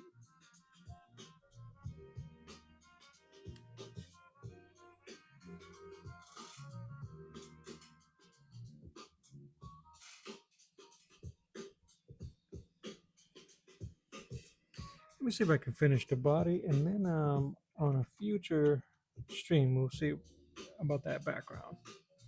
Maybe I could try a different tool on the background. Keep it fresh.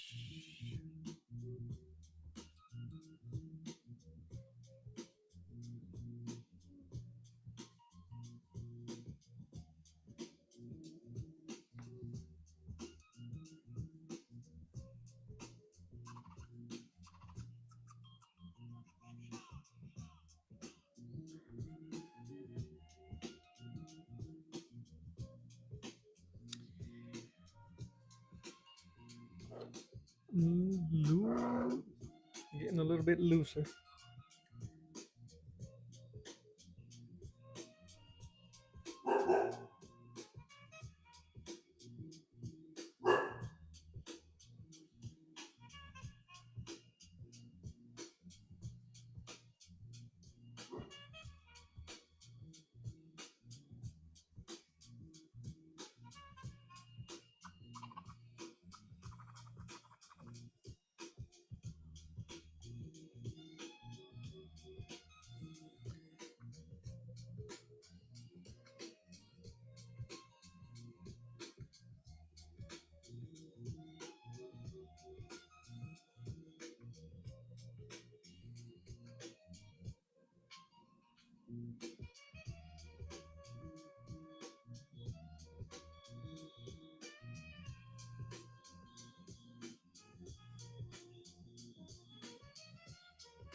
Forgive me if I get quiet, you guys. I get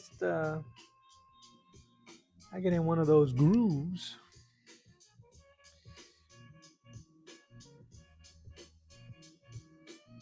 But please leave a comment, drop a line, tell me what you're thinking. Let's know what your plans are this weekend, if any. I really don't have much plans myself. I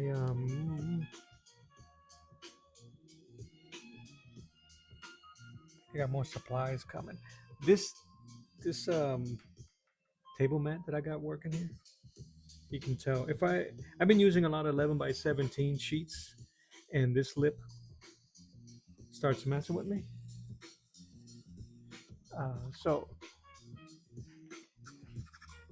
for instance, so if when I'm drawing or even when I'm inking, like when I was doing this one, you can start feeling that lip. And if I remove it, this table has a divide in the center that has a more prominent lip, and you can feel it right through the paper. So, I have a table mat. It's like 34 by 17. It should fix that. All right. I'm trying to. I got really bad, guys. I got a bad shoulder, bad back, bad knees, bad everything, bad ankles. So my right shoulder is very constricting. So I'm trying to find the right spot so I can do these lines and get comfortable. So.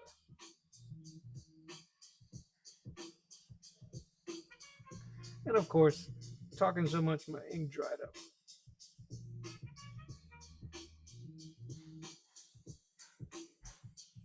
That's the kind of line I want.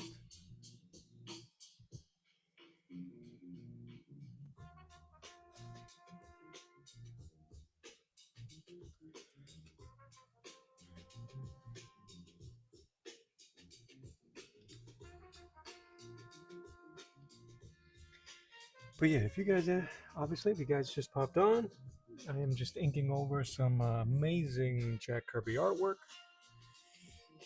that was done, signed in 1979.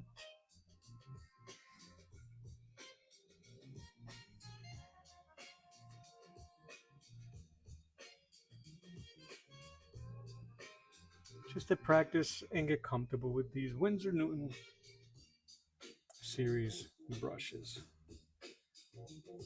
I will be using other tools for this piece just to use them. Parallel pens or calligraphy pens, nibs. I have two of them, two different sizes, and some crow quills, which I'll be using for some stuff. Seeing how this is giving me a pretty thick line, I can go thinner lines for the background. Or should I have been the opposite? Either way, it's too late. I don't know if I'll do all of the lines. Maybe we'll see.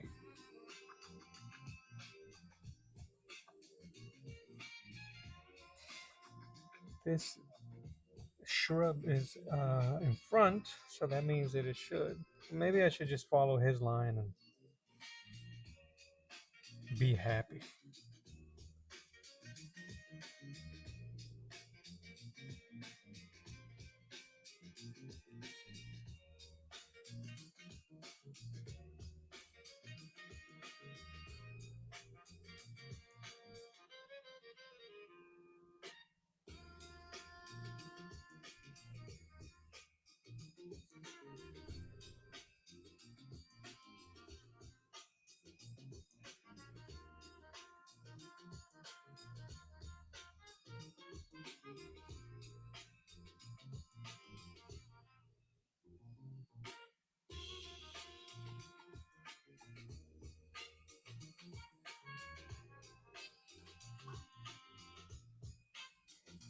There's so much energy in his lines.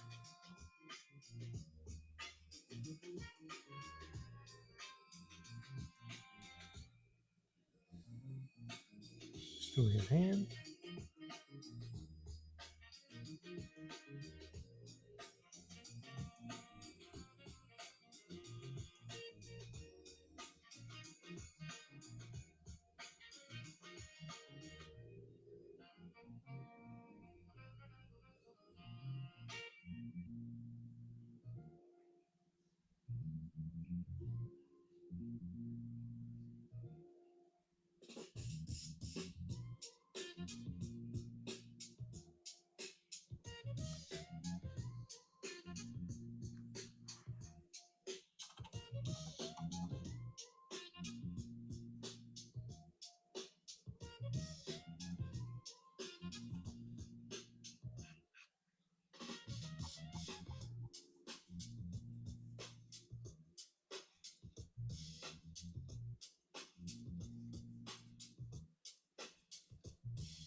I really do think that the trick to this is just speed.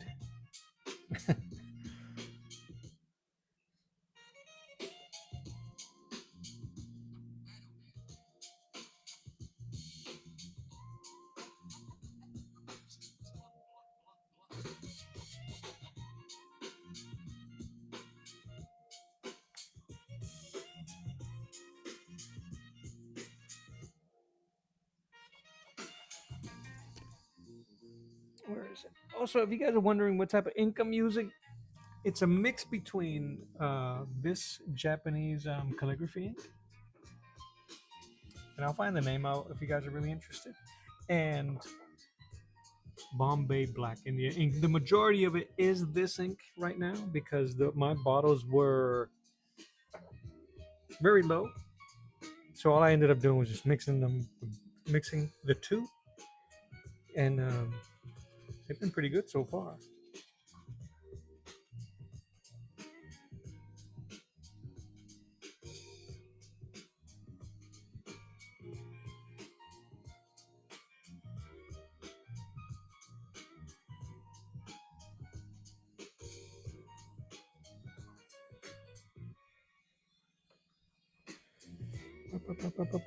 I'm almost done with the suit with this guy. I'm gonna fill in those blacks in a second.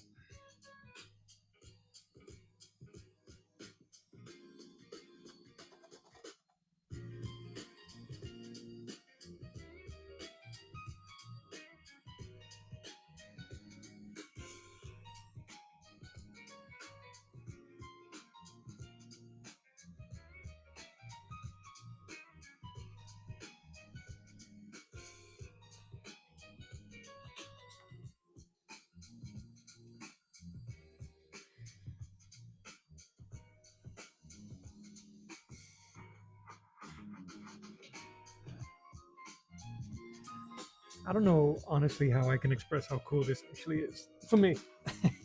I don't know if you guys find this cool at all, but it's the day and age that we live in that I can print out a piece of artwork that was done 46 years ago from a person that I've never met who is someone that I admire his artwork and just what he's done in his life, and do something as silly as dropping black ink over it and how oddly fulfilling that is.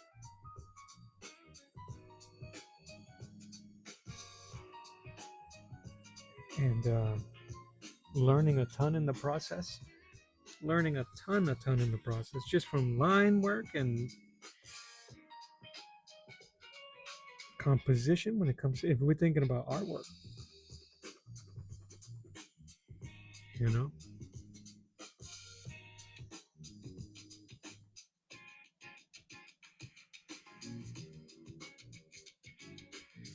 It's not even talking about impact,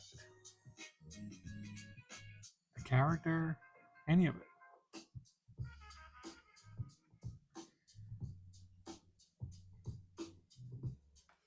Anyway, as a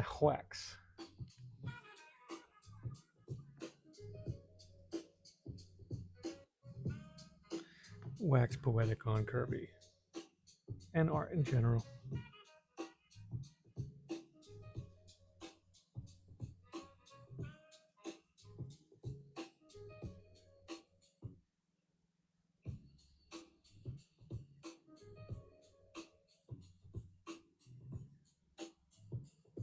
And while we're at it, can we give appreciation on the versatility of the brush? Yankees. Not in my hands. I'm just saying in general. I'm not trying to blow my own horn here.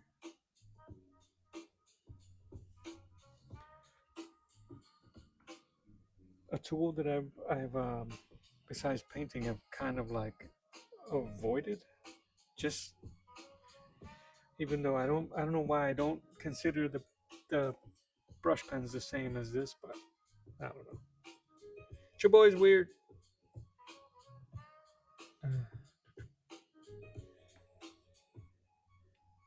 that looks so just how sharp and dynamic.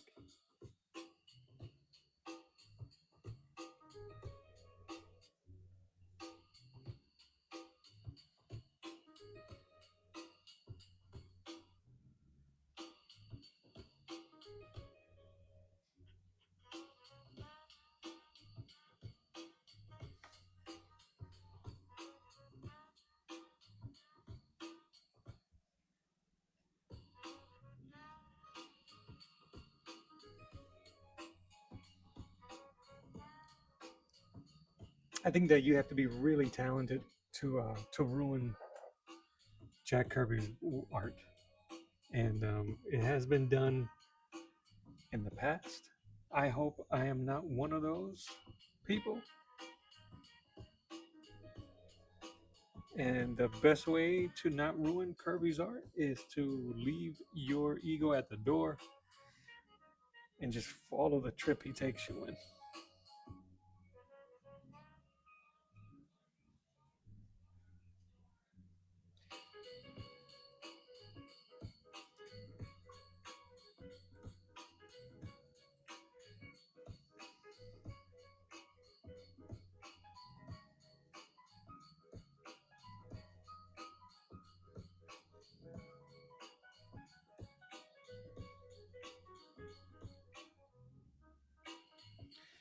It's kind of nuts that he was doing these lines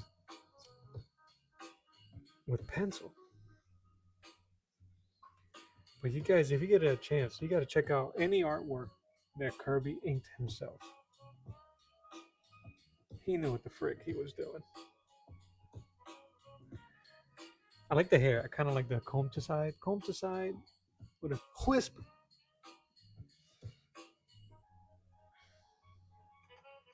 They straight up tied her up. All right, so I'm gonna finish this front piece because I think everything else is behind him, and then we're gonna figure out how we're gonna do that. And I think that'll be my contribution to the art community for today. I don't know how I'm gonna do this piece without iffy lines. So,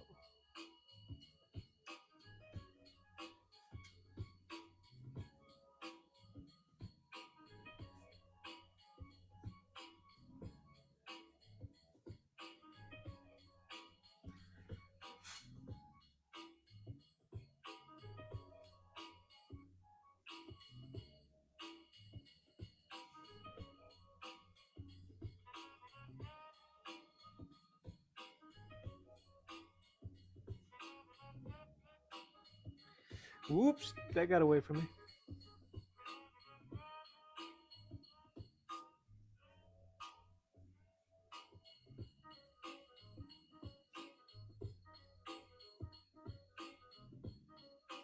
That's one thing I definitely know I don't have.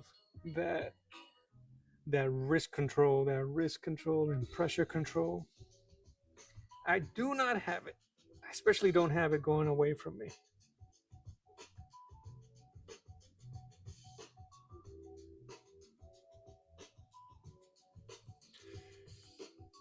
And I'm too sketchy. And maybe it's because I don't know. I don't know the proper way to do it. So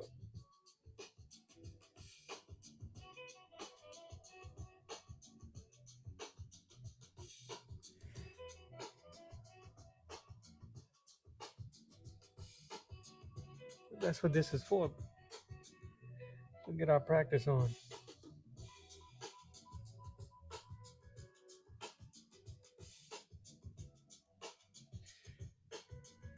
so we can develop those skills.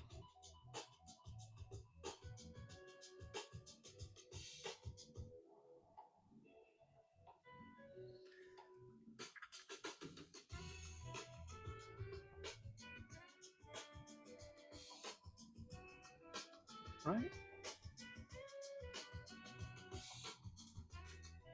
Um, I don't know what any of that stuff is. Stones. He really doesn't give you much in terms of texture in the front. He does it all in whatever these are. Is that the solar system? Or is that like the whatever this thing seeing stars from that twack? From the Conan twack?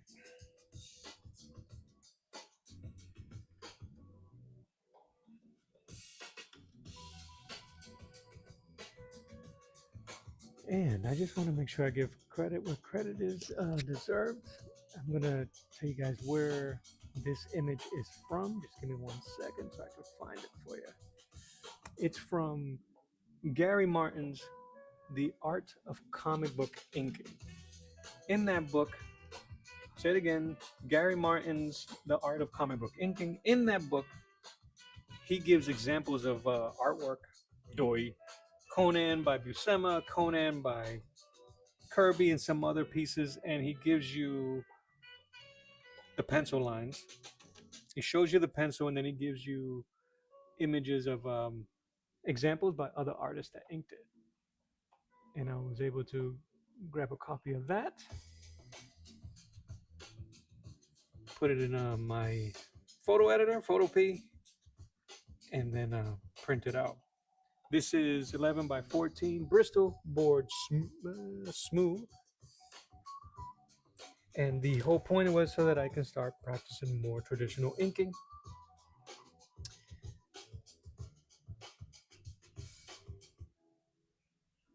As part of my process, I continue to grow and learn. Um, my way of inking is very rough, and I hide a lot from my because of my lack of knowledge and lack of experience doing it. And then to top it off, I would just cover over my inks anyway when I paint. That's just been what my style has developed. I'm not complaining.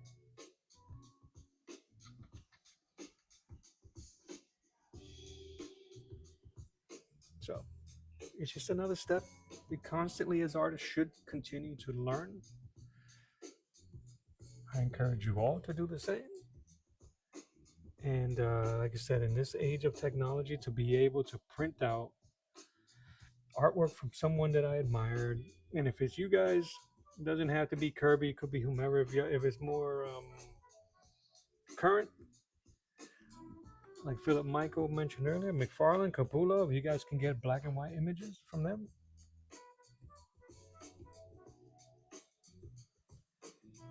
I have the ability or the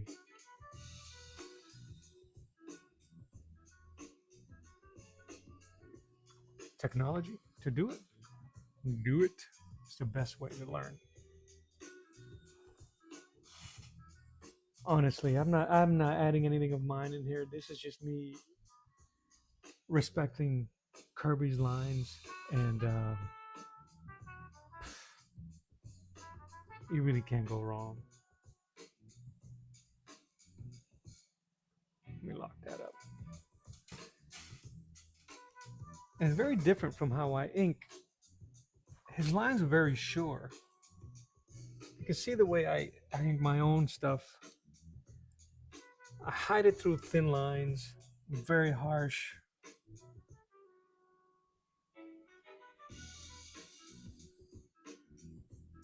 But that's my style, man. What can you do? What can you do? But I would love to learn and wean from this. So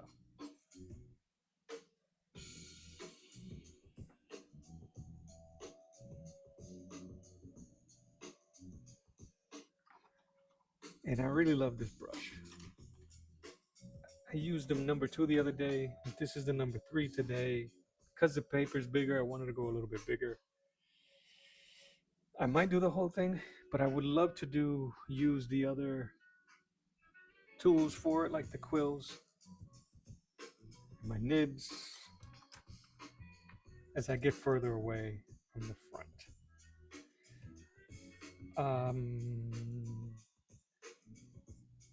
I'm trying to look at the composition here, just to figure out how much, if I should stay with this thick of a line. I want to do this step,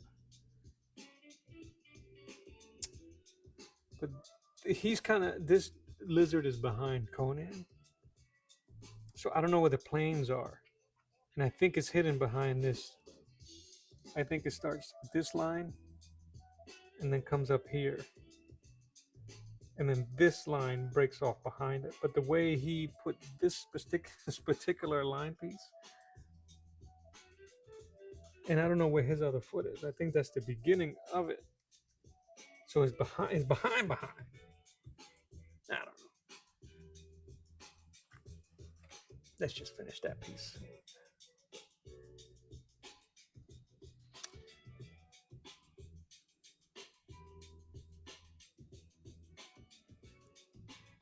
Yeah, I think that's it. Because then there's here. So I think that's all I'm gonna try to do is move that plane of where that foot is behind it, and I might do something different with that line. Come on, Kirby, get your act together. May you rest in peace.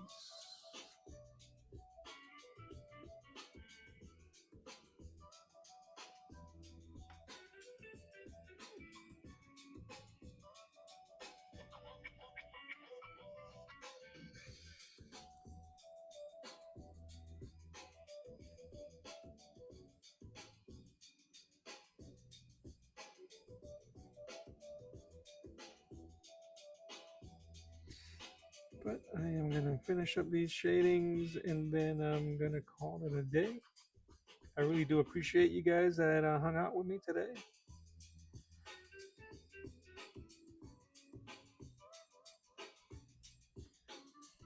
Julio, you're probably gone by now, but I'll just put it on the record. I will be reaching out to you once I get an update of my son's schedule. And we'll figure out what day is going to be best for us to hang out and paint something.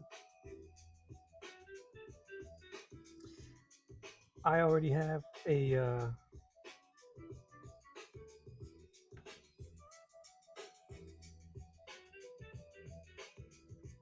thumbnail for it.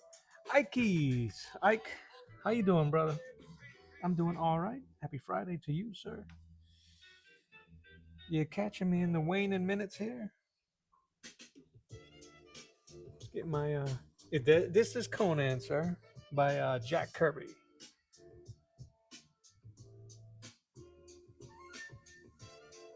I have a book,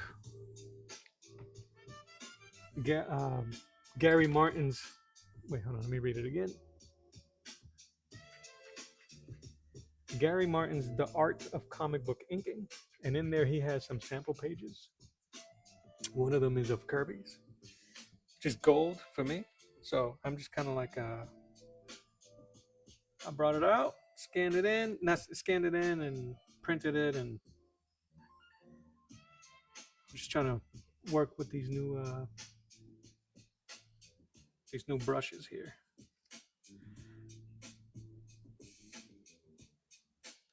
I've been doing so much drawing that not enough inking and painting. I'm kind of like so was jonesing to do something like this recently. But boop, boop, boop, boop, boop, boop. And I think it's because last week Thursday, this piece of Deathlock.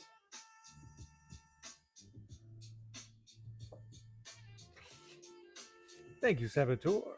And then I'm going to ink over my Samson because I won't touch the original. So I scanned in the original at high definition and messed around with it. And I have a lot of 11x4 sheets of paper of Bristol that I want to use up. So I figured why not? This would be a very, very productive way of using that paper.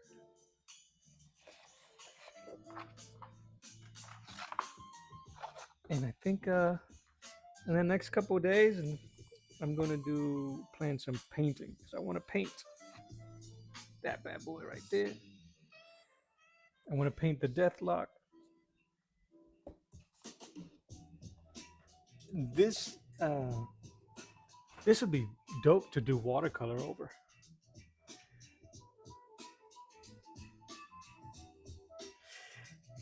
Yes, I was originally scanning some of my originals just to keep for prosperity, but my boy there, Charlie, Mr. Clark from Saboteur Comics,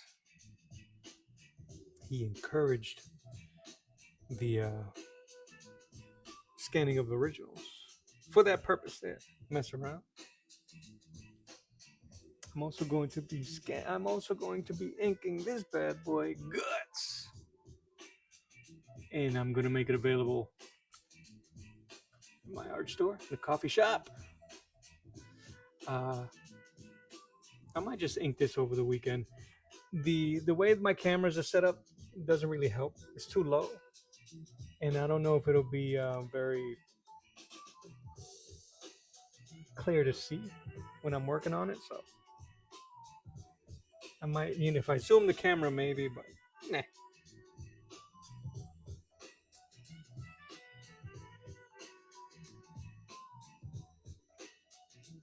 All right. I think that's the whole figure, the front piece. I'm gonna write.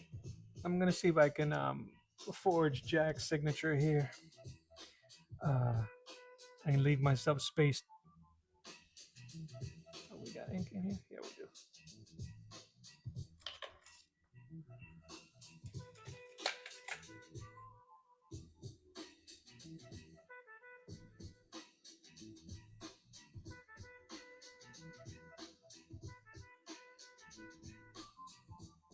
You just basically scribble, scribble.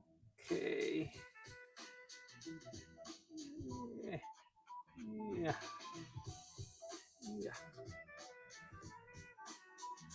IRB with the Y. Flam 79.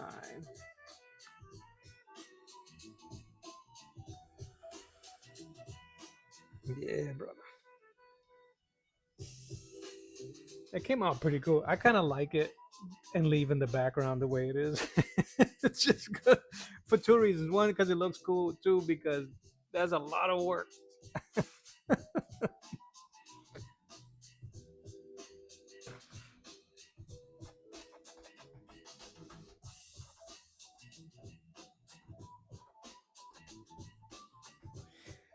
You know what? Maybe I'll even put this up on the coffee shop for.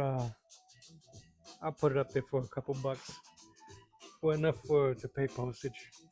I think that'll be kind of cool. And then I'll get sued by the Kirby estate.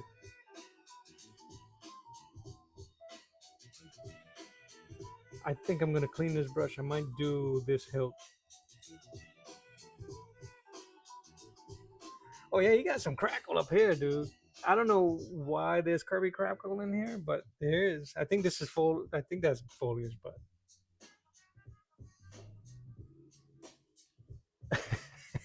crackle. It's so cool looking though. There's so much going on here. It's pretty damn cool. I might have to use the tombos for the crackle. Little tombo for the crackle.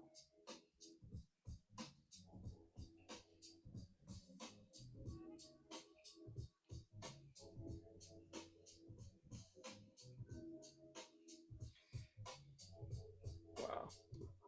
Yeah, maybe I get comfortable and get a little bit looser. I felt really tight doing doing those lines. Really tight. Man, the that last watercolor you did, I don't know, brother, came out really nice.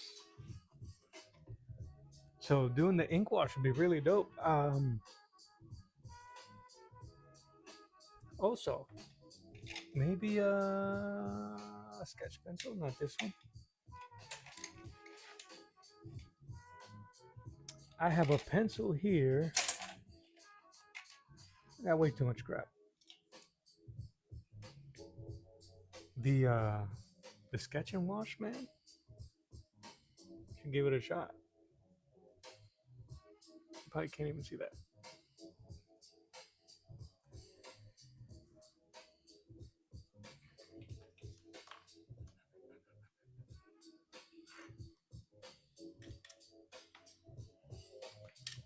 Yeah, bro, that thing came out really cool. Really cool.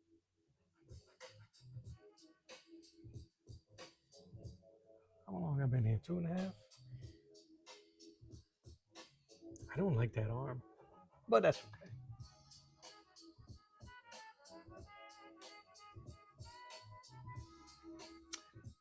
Yeah, you know what? You mean that pencil? Yeah. Let me wash this brush. I think I'm done here for today. Been on for about 2.5 hours. I guess start getting ready for dinner. or just some unwinding. It's ice cream o'clock. All right. So I'm gonna put this aside, and yeah, let's check it out. I don't mind checking it out. Let me see. Put that there, here, here. Let me grab a. How's my sketchbook? That, that.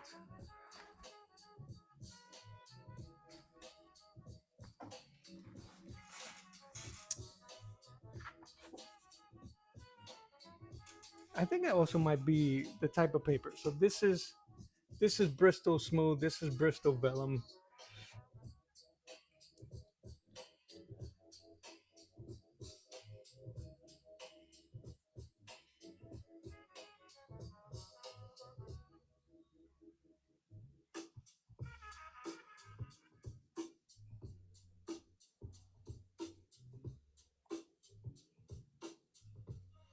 I have a syringe that I can do this a lot easier.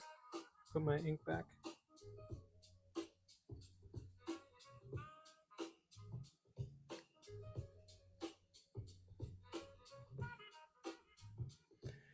Which I'm gonna do right now. Don't move, don't move, don't make a mess.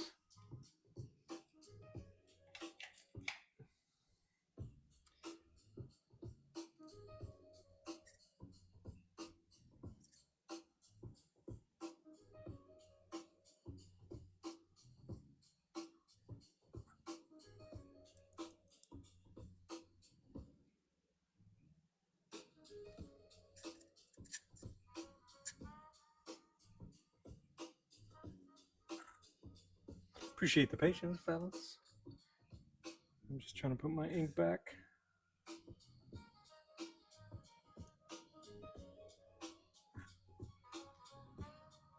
Gotta preserve this stuff.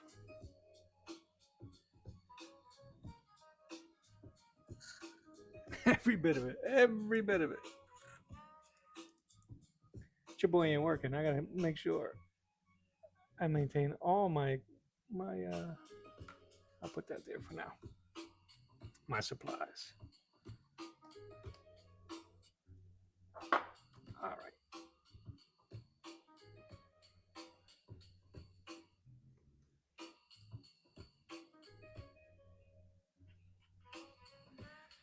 All right, so this is the pencil. Let's see if I can just find something real quick to do.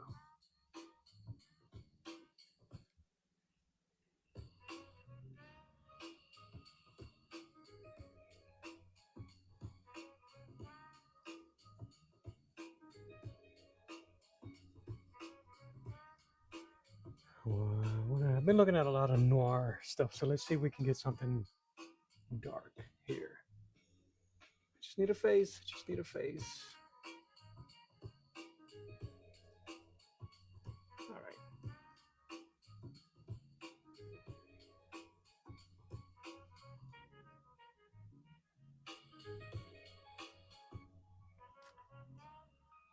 You see? Okay, let's go. I don't want to do that either.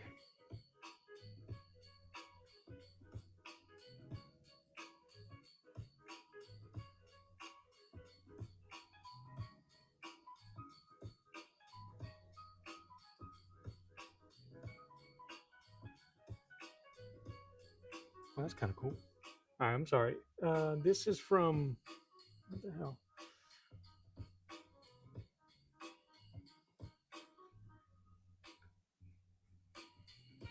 I think it's a character sheet from 12 Angry Men. Won't let me look at it.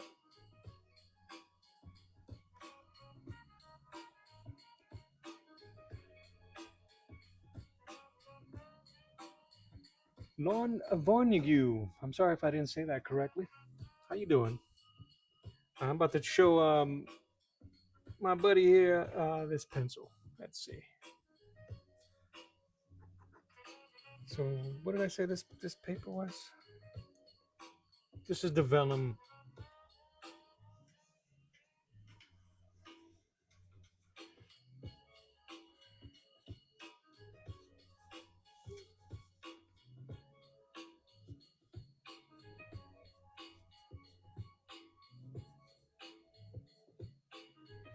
And I believe like you can layer over this stuff. So once I go with a dark color, I want to go here so that it can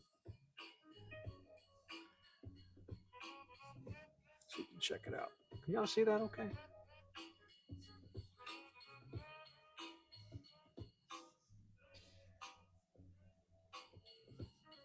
I was gonna try to look at some reference, but this just doesn't serve the purpose.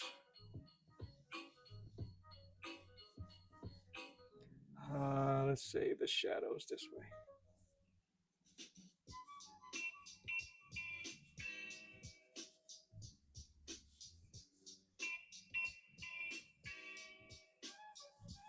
It feels a little different than a regular pencil. Um, it's kind of a soft lead. I'm trying to think.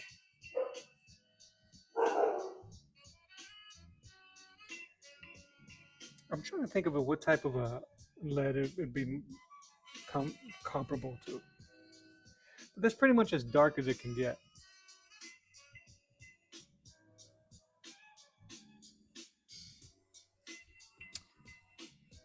I'm gonna paint on the side. Hey, I guess it could go a little bit darker.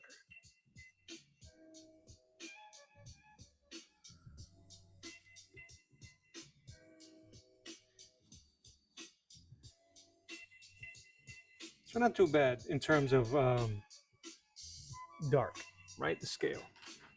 Let's once I start adding water, you'll see what it kind of looks like. I'm just trying to give myself some space here. All right. I'm gonna use a regular. It's an Arteza brush.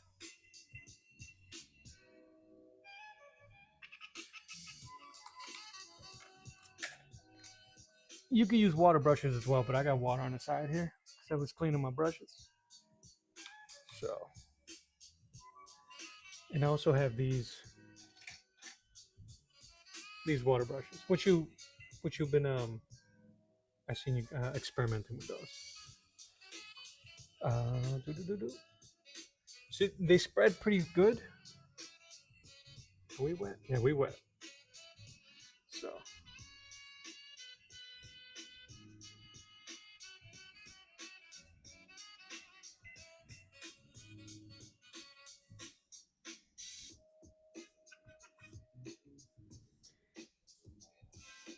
it spreads pretty good.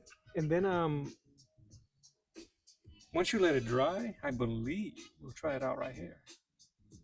Do the eyebrow.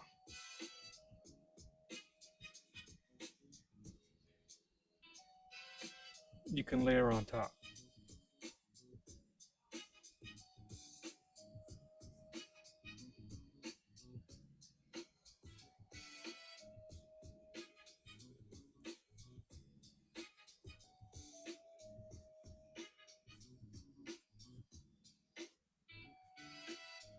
You can't pull it too far, meaning I wouldn't be able to take this all the way down to the side. But you see how it just dilutes pretty quick. But you can get some pretty good value ranges. I haven't really messed around too much with it, except for what did I do recently? I did a small Bizarro portrait on a sketch card. Uh,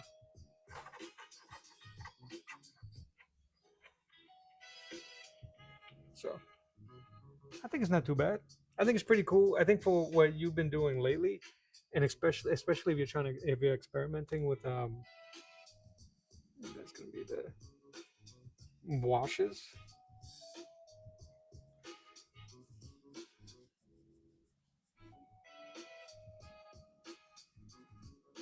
I've been looking at a lot of noir also. I just finished reading a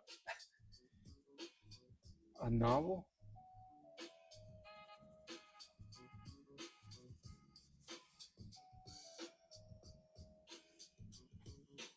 Right. It dries really quickly also. So I'm gonna see if I can layer on top.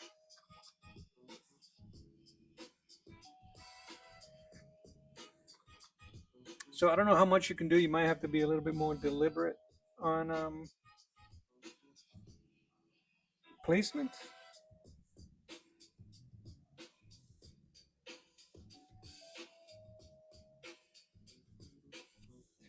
But again, I saw the artist. I don't know if it's the third or the second. Freddie Williams. He's a comic book artist. He's doing Ninja Turtles right now.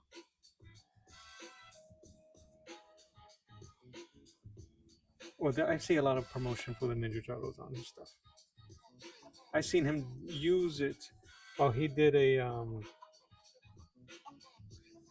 what was he drawing? The Flash, and it came out pretty cool.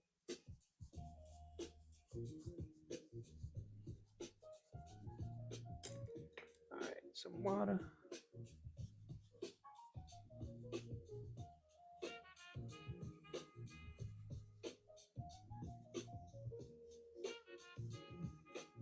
I'm being pretty liberal with this with the water too.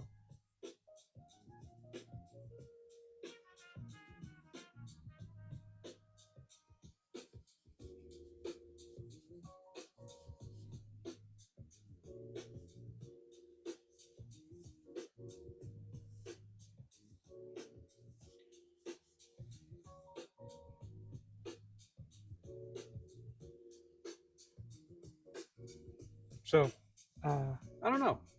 They weren't too expensive. If you want to mess around with stuff, that's funny. So as I drew a line over his frown lines, and once it dries, that's still wet. You can still go over it with inks. Yeah, it looks like a wash, an ink wash. So let me see. You dry, you dry.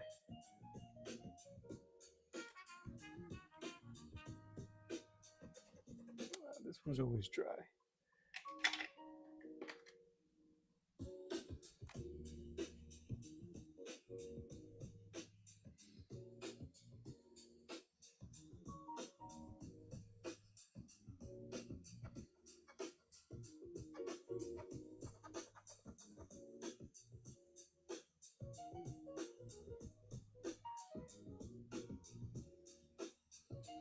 It definitely adds a different dimension, a little bit more ruggedness to what you're doing. But I mean, I'm kind of like I'm just throwing it around. I think with a bit more refinement, and once you start figuring out how the pigment moves with water,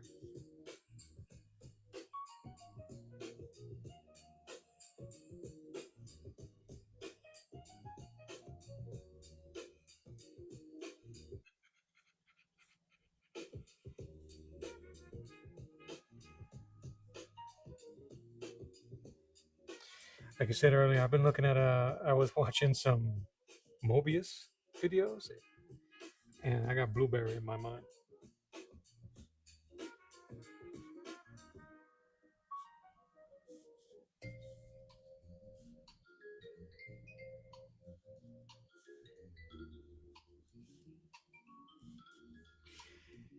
And if you use brush pens with waterproof ink, you can do your inking first. You could do your pencil, your inks, and then use that sketch and wash just for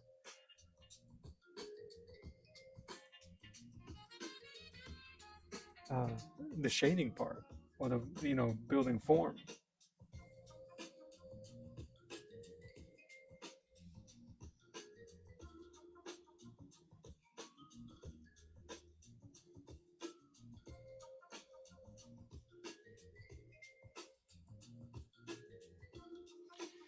Shoot, I might go watch a western or something.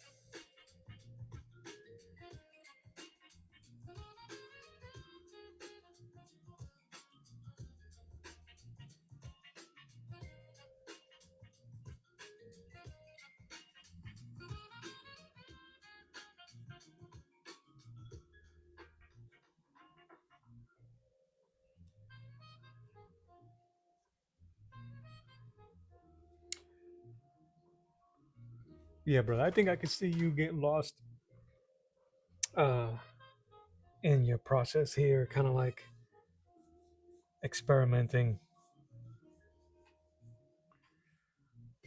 and get some dynamic images going. Considering when you did an amazing city ink, uh, I remember commenting on it saying that it looked like a photograph, like grayscale photograph.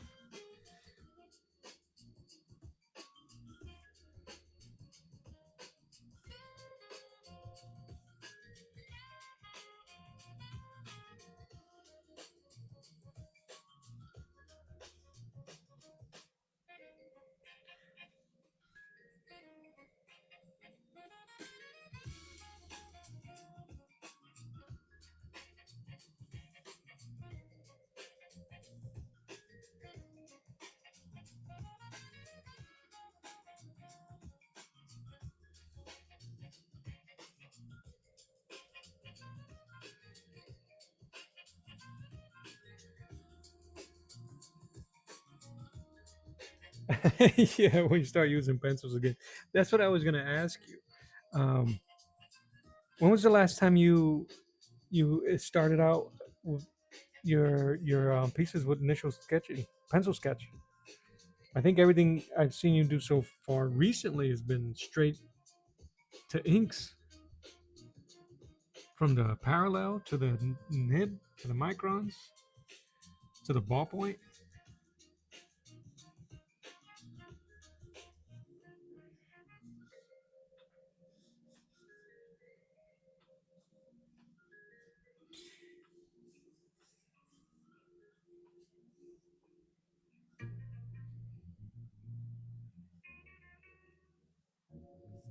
Oh, I should do Jonah Hex.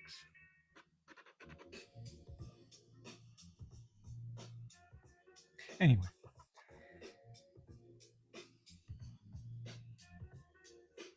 party peoples, I really appreciate you guys hanging out with me today. Happy Friday. I am gonna call it. Uh, I kind of like the way that came out. You put my stuff away. But yeah, thank you guys for hanging out.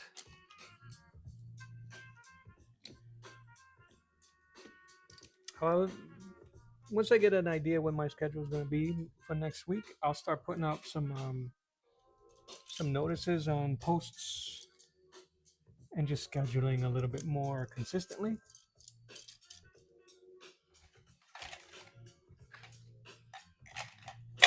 I want to continue to use these brushes and really start working on getting those nibs in.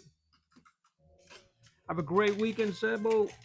I appreciate you always. And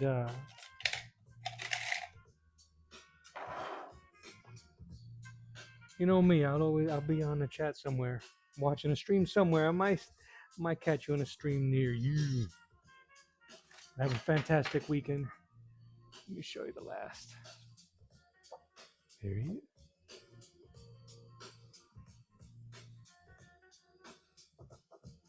That'll be the thumbnail.